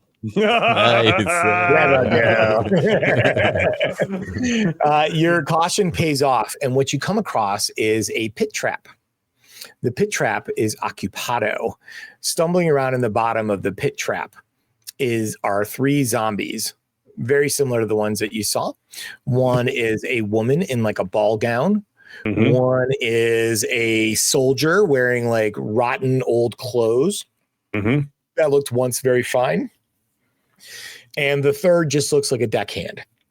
And the jingling of a bell is coming from a little bell tied to some twine in some tree branches ahead of you. And what's going on is that they've set it up as almost a cross, like tripwire thing in the bottom of the bottom of the pit, so that every time these zombies step on it, the bell jingles. To indicate that the pit is full. Yes, that's what you would. That's what your hunter's instincts would. Somebody made this. Somebody is in here with us who's digging pit traps and hunting zombies. Yes. And in the bottom of the pit, you see now quite devoured. It was a human carcass and also like what looks to be a feral hog's carcass. Okay. Does either of our NPCs recognize the woman in the ball gown by any chance? No. Okay. Beltran de Ordaz takes out a perfumed cloth and he's like, ugh, filth. How close is he to the edge of that pit? Is he looking into that pit? Oh, no. He's standing right on the edge of it, David. I'm going to kick him into it. Are you really? Yeah. Okay. Let's roll initiative. There's no initiative. It's a surprise attack. And in fact, I have an attribute. No. I have an attribute for surprise attacks. You already pointed a gun at him. He's baiting you, buddy. He was waiting for you to do something stupid. No, listen, I have a feature called Backstabber. If you're attacked by surprise from hiding, distracted, or from behind, lower the attack DR by 2 and deal 2d extra damage. Okay. I mean, I love that. But let's go ahead and you're just trying to push him into it, correct? Push him into it, yeah. Okay. So you're not actually trying to do damage. No, I'm just trying to push him into the I mean, it's an attack, though. It is. But it is a surprise attack. I'm telling you, it's a surprise. That's why I'm going to go ahead and give you your DR bonus for that. Okay. All right. But since you're not trying to do damage to him. Yeah. No damage bonus. Yeah, of course. Okay, go ahead. Make a check. All right. I am going to roll. It's a 19 plus 2. Okay. So Beltran de Ordaz turns around and is like, what? And all of a sudden, boom, he falls in with a clatter and a clang of all of his plate mail landing on those zombies who immediately begin to swarm him. Mother Iris is going to whip out her crucifix. Are you attacking her too? Oh, I'm going to say, I think we can all get along a bit better without him. Yes, to her. Even the playing field. Whip out her crucifix, and she's going to make her ranged attack on the zombies, which does a fairly good amount of damage. Sure. She's going to get a 15. She obliterates the zombie that's in the ball gown, but the other two are still there. Are any of you guys other getting involved in this at all? Yeah, I got your back, David. I will swing my musket to point at Mother Iris, and I'll shoot her. Oh no. She's our best hope against these things. She's our best hope. Try to shoot one of the zombies and miss, and shoot him. Mike, I apologize for my friends. You made us roll characters, and the core feature of mine is that he's an untrustworthy backstabber. I know. I get it. This is the cross that I have to bear. I'm just yes-anding with David here. You know, go ahead, Dad. Shoot. Hey, this is how we get 100% of that reward. That's a 17 for 6 points of damage with a musket ball to the rear side of Mother Iris. Okay. You shot a nun in the butt. Good job. What a good pirate he be. Did you say 30? Did you say 8? I said 6. Oh, 6. Okay. All right. She seems fine. She seems fine. The armored corset. Yeah. All right. So she already went this round. So now it's just John and Matt. Yeah, John and Matt. She already did her thing and obliterated one of the zombies. I'm going to take my knife and I'm going to slice the line that connects the bell to the tripwire down below, and take Easily the smart. Yeah. Easily done. Okay, Matt. Oh, it's so hard to find good help. It really is. Here's what I'm gonna do. To give us some options, I'm gonna tag her with a sleep dart. Okay. Maybe she'll just automatically hit, right? Okay, that hits, and she just needs to make me a toughness check. Okay. She plucks it out, flicks it away, and now it's initiative because everyone's gone, right? Yeah. Okay. Yeah. Go ahead and roll for me, gentlemen. I think it's back to John. Okay. Go, John, go. I got a 1. Uh-oh. I think that means you guys go first, right? No, that's the enemy goes first. And They go first. Beltran. Well, technically, we are the enemy now. Yeah. You hear the thunder of a gunshot from down below, and one of the zombies just drops. Mother Iris looks at the backstabbing David. Yes. She growls and she says something, a prayer in Latin that none of you understand. And David, you're going to lose 1d8 hit points without any kind of defense. All right, let me roll that now. No, you don't get a defense. 1d8. Yeah, I'm rolling the damage. No, I'm Right. rolling the damage. Oh, you're rolling now. Okay. She curses you and you take 6 points of damage. I'm going to use a devil's luck and Very explain how that appropriate. works again to me. I'm looking at the sheet. Yeah. I'll So use basically, one how point. many devil's luck do you have at this I point? have 2 devil's luck. Okay, so basically you can use that to reduce damage. Mhm. You, in this instance, that's pretty much all you can do since she doesn't have to make an attack with her curse. But I can reduce it by d6, so that would neutralize the damage, yes. Yeah, you took 6 points, right? So yeah, you would roll a d6, I think. That's what I mean. Yeah, that makes sense. All right, I'm going to roll 1. Can I use 2 devil's luck? No, And you can one. only use 1 per round. Okay, that's a 2. So I take 4. 4 points of damage. I'm still zeroed out. Oh, okay. So now Are you you are considered broken. All Are you right. at 0 or did you go to the negative? I'm at 0. Yeah. Ooh, that's the good shit. That's right. This is I hope it's brain injury. Sorry, I gotta find the page real quick. Oh, my bad. I thought It's this at would the be bottom easy. of the end. No, paper. you're good. Page No, that's, 32. thanks, Dave. Thanks, John. Or page 32.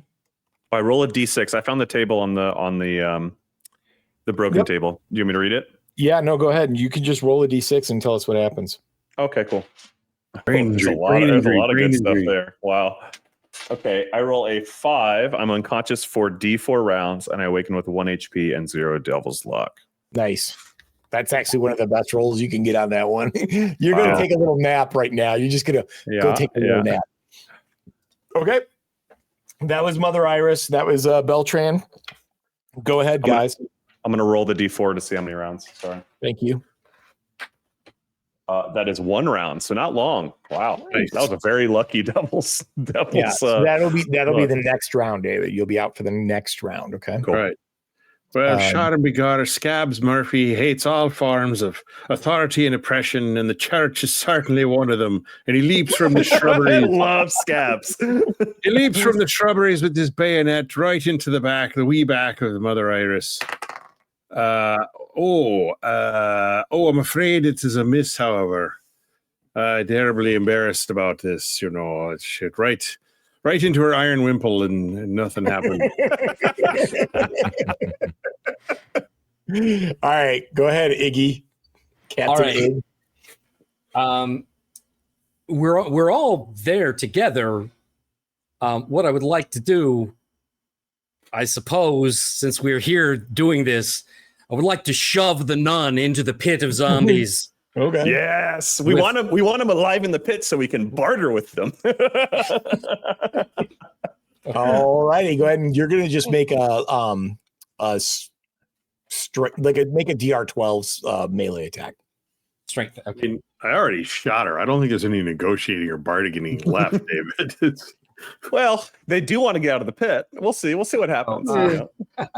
Okay. That I weakly caress her back as I roll an adjusted 4.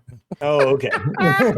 John, are you guys about to get your ass kicked by a nun? I just want to know: are you going to get your ass kicked by a nun? What's happening here? I think we're getting our ass kicked by a nun. Yes, that does. I think 3 people can manage to shove her in. We'll manage. I'm going to pull That was out John. my flintlock, and I'm going to just scan 360 degrees around the surrounding jungle to see if there's anything approaching. John wants no part of this treachery. I do not. No. No, John doesn't stab nuns in the back. I do not.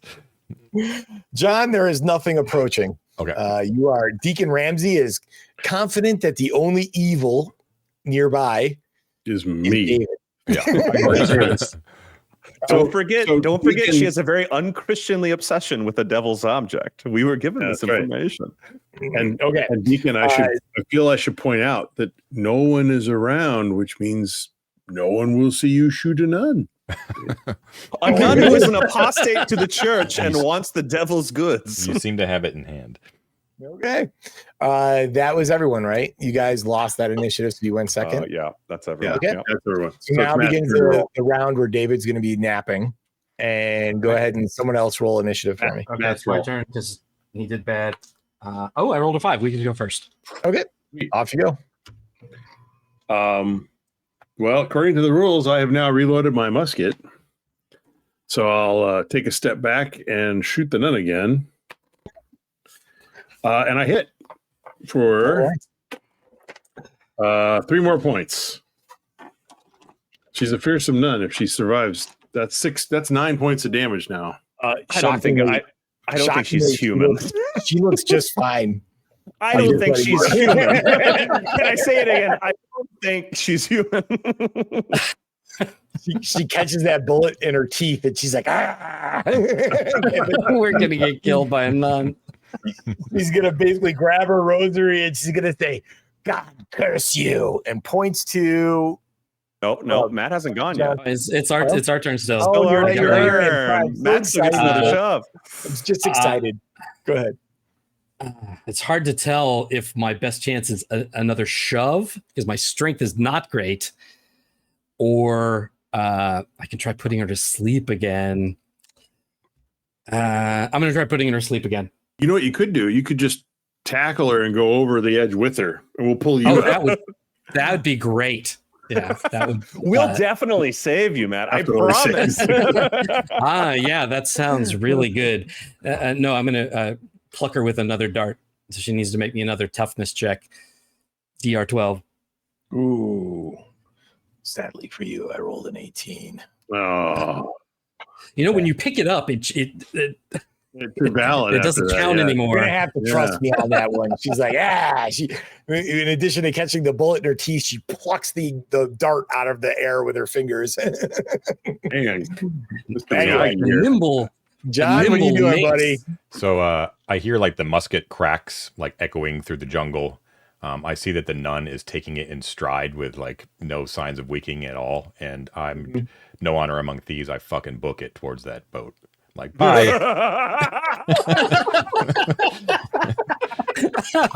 Don't want to be anywhere around here. John's like, fuck it, let's split the party, Mike. It's beautiful. Okay. All right. That's fine. It's her turn. It's her turn. She sees Deacon Ramsey hightail it into the woods, like to the north. She takes one look at, I'm just going to roll 1 to 3, Matt, 4, 5, 6, Ted, 4, 5, 6 or Ted. So she's just going to basically be like, God curse you. And you take D8 points of damage. Okay. And there is no defense. You're only going to take 2 points though. Oh, I'm at 0. Do you have a devil's luck? Devil's luck? Anyone? No. No, I used it. This is going really poorly. I You used guys are my going to get your devil's luck. ass kicked by the nun. All right. Sorry, I'm going John, to roll she my still likes you. D6. Hell yeah. And, page 38, right? Ooh. I rolled a 4, which means that I roll another D6. And I get a broken or severed limb. Oh, that's a terrible curse. She cursed a limb off my body. That's She's like, literally, fuck that hand. And your hand just flies off. Oh my Oh, god. your trigger finger. Oh no. John's about to find a very friendly and amenable new party in the woods. Yeah, exactly. This is the plan. Ted, you can pick what limb she just curses right off your body. Can it be a nose? No. It's not a limb. Are you an elephant? Don't do the legs. Don't do the legs. Right hand, left hand. No, I'll take the left hand flies off because All right. She that'd be hand the of thing that was darkness. closest to her, and that's what it hits. The curse hits me. It's my left hand. Just your hand just withers into skeletal, and crippled and curls. And it's basically useless at this point, but it's still there. That's All right. fun. It's better I because now it's That's cannot nice. act for D4 rounds, which is 1. I roll a 1. God, And you then I guys are really become lucky at that. active with D4 hit points, which is 3. So somehow she actually increased my hit points. Well, by now you don't shriveling need my all hand. that extra blood in that hand. So the blood is I gone guess to that other must parts be of it, your yeah. body. That's what it is. All right. All right. David, at the end of the turn, you're kind of like, you sit up and you're like, I didn't sit What's up. happening? I'm playing dead. I know. I'm down. I'm sneaky. I wake up and I go. are you really just going to lay there? Scooby Doo. I'm laying right at her feet, which I'm about to grab. Yes. Yeah. Okay. So it's a new round, right? So roll Yeah. initiative for me, gentlemen. Okay, Right. I won last That'll be time, so Matt. I believe I in you, run. Matt. Yeah, I'll do it again. Oh, you won I it. got Yeah, it. I that's got it. Oh, that's a 2. Ooh. That's her again. It looks like it's your turn, Iggy. Like you are going to feel the wrath of God now. I've got 1 hit point. I'm not afraid to use it. Cover. Okay. You can do it. She's just going to be like you. God says, fuck you particularly. It does 2 points of damage to you. Okay, Roll wait. on that broken Okay. table there. 1 hit point, Clem. Wait. No, he's in I negatives. can devil's luck Do it. to minus a D6, which I'm it, gonna do. Matt. Do it, Matt. Do it, Matt. I believe in you. I believe in you. That's a 5. Woo! Nice. I'm alive. She's shocked. She's shocked that God did not particularly fuck you in general. Now, I'm just going to say, I was a little unclear about hitting 0 and rolling on that broken table or just going to 0 or anything past. So the way I kind of want to run it, if you have 2 hit points and you take 6 and you would go down to 0 or go down to whatever, you get to roll on that broken table. All right.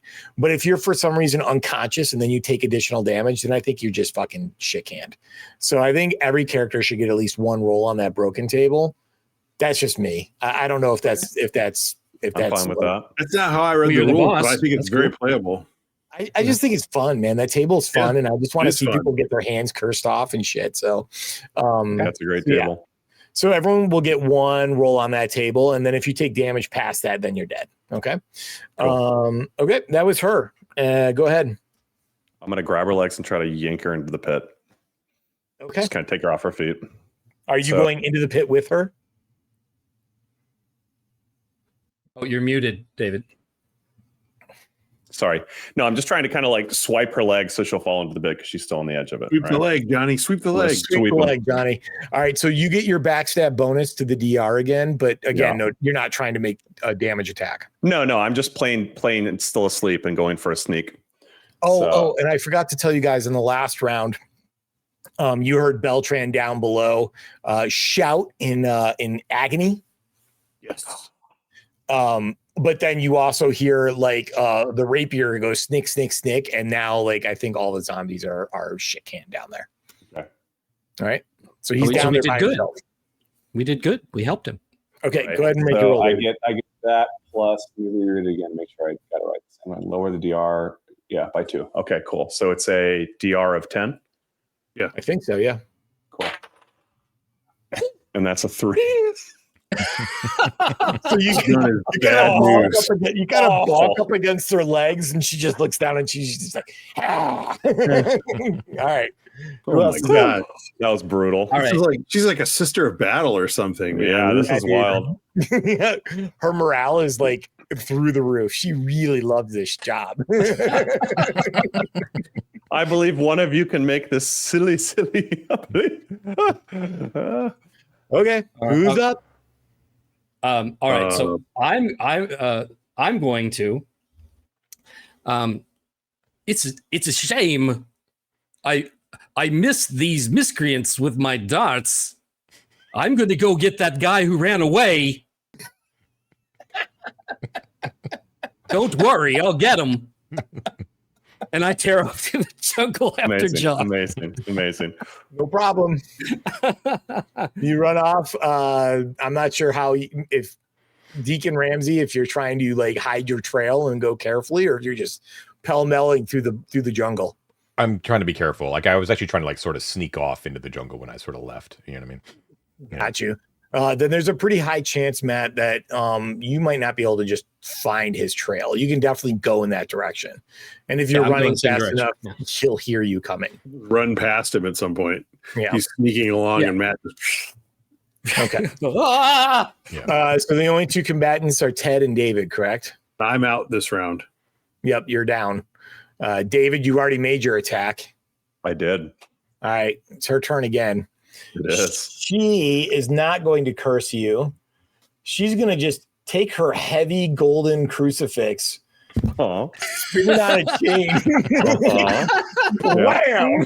She's going to hit you. Let's hope she misses. Yeah, go ahead and make a agility check for me, your defense. Power of Christ compels you. Let's get one more low roll. I hope this not 2. 2. She misses. Oh, David, she's gonna do 2. Wait. Don't. It's not. You're not rolling her attack.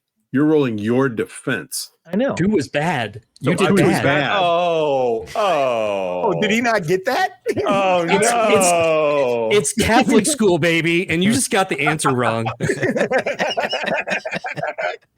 Here goes the fanfare. You're Time to taking get your 2 knuckles points wrapped. of damage. Yeah, I'm As that dead. crucifix, big heavy golden crucifix just whacks you right in the forehead and leaves like a cross. I'm at -1 now. Oh, okay. Well, you get to roll on that table because you did pop up I'm again. back up. Okay, I will do that. Maybe it'll be a brain injury. Okay. All right. I guess we'll have to see how that plays out. Let me think about that after this session because That's a 2. So I start hemorrhaging. I Okay. die in D2. I die in D2 hours if not treated. All tests are DR16 for the first hour. It's a D18 for the last hour. Let me roll that. Let me roll I that. guarantee you're not getting treated here, man. I know. let me roll that D2. All right. I get a 1. Okay. So I die in an hour. That's going to be a really ugly hour, I'm sure. Yeah. a slow, agonizing, Unless hour treated. of, a Unless crushed treated. skull. Okay. Yeah. And Ted, you're out. Just for this Right. round, yeah. And you guys have run away.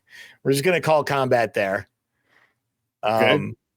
I'm still up, Well, right? I'm not actually unconscious, Mike. I'm not merely unconscious. can't act. You can't act. Okay, Right. we'll go one more round, And I'm not then at that unconscious point, either. I'm probably just going to call it. So, all right, go ahead and roll initiative. Is it still you, Matt?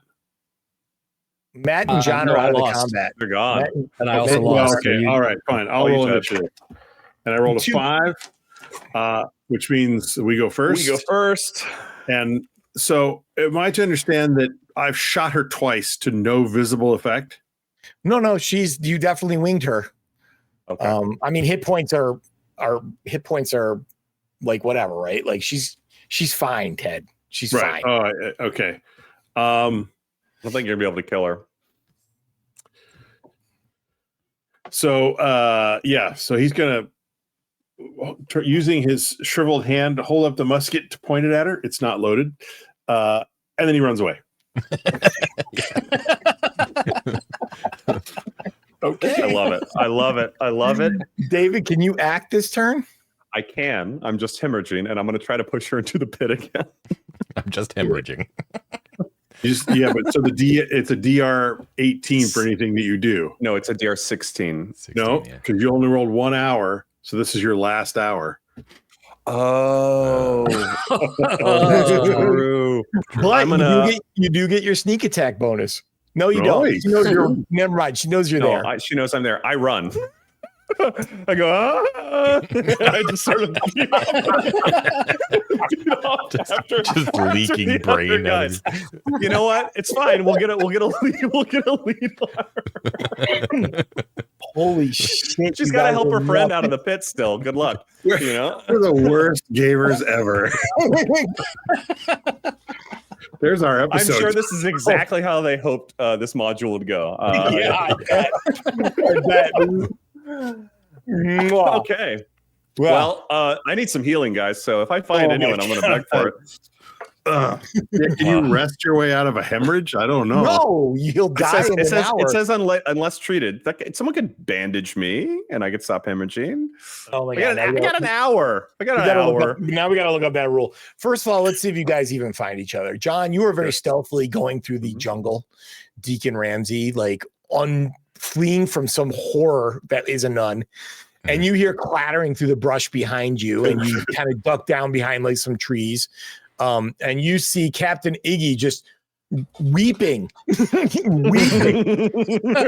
running like Kermit the Frog celebrating. Just weeping and crying and running through the brush. And then you, like a minute later, 30 seconds later, you hear the other two guys stumbling, and Rin the Third is leaking blood from his ears and his nose, and he has a giant crucifix bruise on his forehead. And they're fleeing, and you hear behind you, you hear Mother Iris being like, "Run if you want, but I will find you, and God's deliverance shall rain fire upon you." Yeah, as long as my companions aren't like looking like they're being aggressive, which I know they're not, then I'll make myself known. Okay.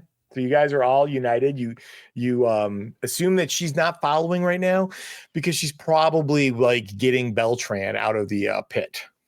Mm-hmm. All right. But they also know where they're going, where you guys are going. Yeah. It's a bit of a problem. So what's the plan, boys? What are you doing? We go there. We go there anyway. We go there anyway. Yeah. All right. Yeah, we got to I get think it just go before there they do, faster. whatever it is. We should probably call it here. Is it close to time, John? It's we technically have 10 more minutes. Yeah. But In that 10 minutes, can I find something to bandage my head with? Yeah, we could do that. Let's do that. I was Let's trying do to that. find You rules said you were for going to like look up the rule. Yeah. bandaging. I can't find it. I have a medical kit. Oh, you do? Yep. Oh, okay. That'll do it. Yeah, we'll say that. right. I kind of Do you have to pull it make a out. check, John? I kind of slowly pull it out of my pack, and I sort of unfold like what it involves, and I kind of look at Rin, and I kind of look at him with a raised eyebrow, and I kind of open up a hand. Like, give me all of your money.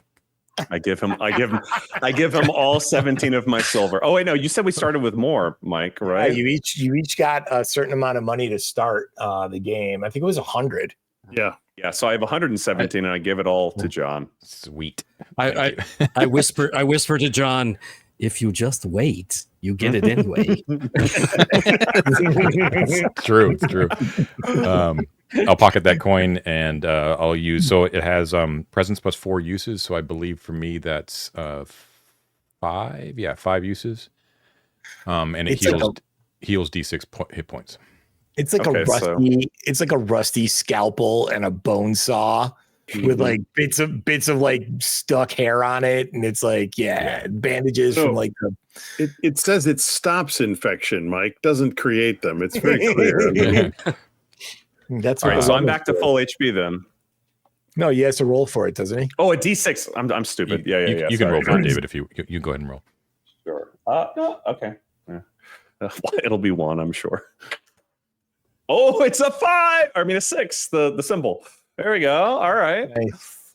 All right. The last thing I want to do is I'm gonna give everyone experience, and you're gonna level up. Okay. Ooh. So I figure this is a good opportunity for us to kind of demonstrate how that goes. It's a little bit of a weird system, I gotta say. Yeah, I kind of like it actually, like because I'm a big fan of advancing your ability scores, but they don't necessarily stay advanced. So basically what's going to happen is each one of you guys is going to roll a die for each one of your ability scores. And if you roll above your current bonus, it goes up by 1. Right? Okay. And if you roll below that, it goes down by 1. So the higher your bonus goes, right, the more likely you are to end up losing a point. Does that make sense? And I think it caps. I got to find only in the sense that I understand what you said. I don't think it makes sense for my presence to go down, but Well, I mean, think about it. You just got your ass kicked by a nun and your hand is withered. Maybe you're not feeling quite as confident as you did before. All right. And time takes all valor. We all grow old. I'd like to apologize to John for later when he has to adjust the audio mixing and all of the yelling that I did this session. I was just very excited. All right. You want to do this on camera, Mike? Yeah, we can do it right now. You guys don't necessarily have to yell everything out. You can just roll 1d6 for each one of your ability scores and just raise your bonus by 1 if you get higher than that. To a maximum of plus 6. So, I'm not sure. What if you meet it exactly? If you hit it exactly, nothing. Equal to or greater, increase it by 1. Okay. Equal to or greater. If you do roll a 1, though, it screws you. If you roll a 1, unless the D6 result is a 1, in which case the ability is then reduced by 1. Yeah. What page never is that, below guys? negative. So David, never below negative. Hold on, guys. We lost David real quick. So What page? 33. So yeah, 33. I'm on the hardback. So yeah, I'll find it. So you're going to roll a d6, David, for each one of your ability scores. And if you get a number higher than your current bonus, it goes up by 1. Gotcha. Okay. But if it's lower than my current bonus, it goes down by 1, you said. Cool. All right. Got it. What if we have like negative or 0 bonus, though? Is it an automatic go up then? Automatically. Yeah. So if you have anything from Unless a negative a 1 on your d6. Anything from -3 to +1 are always increased by 1 unless the d6 is a 1, in which case the ability is then reduced by 1, but never below -3. Okay, got it. Yeah. So just roll anything, and as long as you get that, yeah. Well, I guess the calluses on my forehead increased my toughness, from that womp, because I had a -2 before, but all of mine go up. All of mine go up. Yep. I did very well. I was worried about my spirit, which was a +4, but I rolled a 6. So it sounds a +5. Okay. Are we going to do that? What do you call it? The Among the Dead You Find roll. Do you want us to roll that? No, not yet. Let's do hit points first. Okay. So everyone roll your hit points for your class, right? Okay. Oh, wait. It just says increase your maximum hit point by a d6. You must rest or heal to increase your current hit points. So you'll have a max hit point that increases by a d6. 4 more for me. I got a 6. I rolled a 1. My max. Ooh, I rolled a 6. All right. Wow. None of you guys will get that until you go sleep. Okay. So when you sleep, you get back like a D8 of hit points, right? So you have to rest long enough to get that. Now, everyone, can you guys check your classes to see if you get a new class feature? You should. I get a new prayer. Cool. You don't have to pick that now, John, or you can just roll it randomly. But It does say after random, actually. okay. If you get a repeat, just re-roll. Curse. I get a spell. I got cracked shot. All ranged attacks are -2 DR. Okay. I got burglar. You begin with lockpicks and can pickpocket now. And I got the spell spiritual possession. One random creature is possessed by a spirit or ghost. That's awesome. An ally gets a -2 DR to their attacks and defense. Sweet. Enemies get -2 DR to attacks or defend against it. You know what? Yeah, David, go ahead and give yourself some lock picks. You just had them with you. I'm just not going to worry about it. Okay. Sure. Okay. So, and then, everyone can roll on that among the dead men you find. It doesn't really make sense for your current circumstances, but I mean, it's a 1 or potentially a 2 or 3 shot. So we're just going to go with it. So everyone just roll and let's see if you get anything cool. All right. I get an ancient relic. Nice. D6. Yeah. I rolled a 6. What is that, Ted? An arcane ritual. Oh. And we'll pick those. We'll pick those off camera this week. Sure. Okay. John, did you get anything? Right. What do I need to roll? Just roll a d6. I got a 5. You That's also a get an relic. ancient relic. I think the good mother gave me a ritual by bashing it into my brain pan. Probably. Matt, did you roll? I did. I rolled everything I need, which is nothing. I need nothing. Perfect. I love that for you. That's fantastic. Yeah, And good so job, you got a whole hit point. You got a whole Just- other hit point. Just the way God made me. Beautiful. I got a lot of experience by taking on the Iron Wimple and losing. So I get a relic from that. It's pretty great. We're gonna just hand wave how you find that, but I'm not really worried about it. Okay. So guys, that's what I had prepared for tonight. It doesn't make sense to move on to the next part of the adventure right now with like just a few minutes. So if we decide to do it again next week, we'll just pick up where we left off. It's hilarious. And That was super fun, Mike. Yeah, Thanks for very rolling with it. Yeah. Okay. Super fun. Okay. So that was Amuse-bouche, at least part 1 of Pirate Borg. Mike, thanks for being the harbor master. Very fun. So yeah, thank you. As I'm not used to doing the wrap up. It's been a while. Thank you all out there for watching and or listening to 3D6 Down the Line, the most criminally underwatched actual play series on the internet. Please don't forget to do your duty, which is to like and subscribe, hit the bell icon, get notifications every time we publish new material. Thank you as always to all of our patrons, our delvers, explorers, and of course, especially our conquerors. Mike actually has the distinct privilege of reading all those names aloud. Go for it, Mike. Nice. We have some new ones here, which is great to see. Thank you guys so much for subscribing. So here we go. Here are the new conquerors: AJ, Joe, Michael Sauer, Adam Lovelace, Desiree Marcel, Grizz Loves Games, Dustin Reedy, Benjamin, King of Jupes, Lapis Philosoph. Lapis Philosophara, Arcane Lane, MP, and then we go to our regulars, Todd, Brawler Jake, ain't joshing around, DM Dr. Rob, Steve, Jeff Marino, Alan Barton, Eric Tsunami MD, Samuel Dillon, Gregory Diestelhorst, Yesterday's Glory, Mike Small, Richard Barton, Isaac Spencer, James Boyle, Doc Jones 73, Jackson Bates, John Hooker, Zachary Hall, Saps, Papa Bear DM, Zach Shiflett, Mercury 605, Ruben K, Pour One Out for Elizabeth, Procyon, Dakota Nielsen, Cam, Stephen Quisenberry, John and Law Logan, Kabrowskis, Magic Meat Machine, Tom Leary, Phil, Nakanu, Nick, Eric Lawson, Mando NZ, Faisal, Ted Gast, James Doig, Nefarious Gamer, Grunt, and Andrew Schroker, Adam M. Mont, Michael Schilling, Stefano Di Maiolo, Ash Gabrielle, Chongus, Brawler Josh ain't all Jake, Iona, Michael Walker, Hand Dandlers, Selman Toast, Too Rude to Ishvin, Dungeon Heart Adam, Scott Yearsley, Met Jack, Kick Maniac, Dire Grew, Tom Eric Garrettson, Matt Walsh, Matt Mason, Matt Koenig, Matthew Mattis, and Matt Young. Well done. All right. Thanks as always to all of our conquerors for your continued support. We really do appreciate it. Keeps us going. And that will do it for tonight. So everyone have a great week, and we will see you next time. Take care. Bye, everyone. See you. Thanks, Mike. Mike. Thanks, Mike.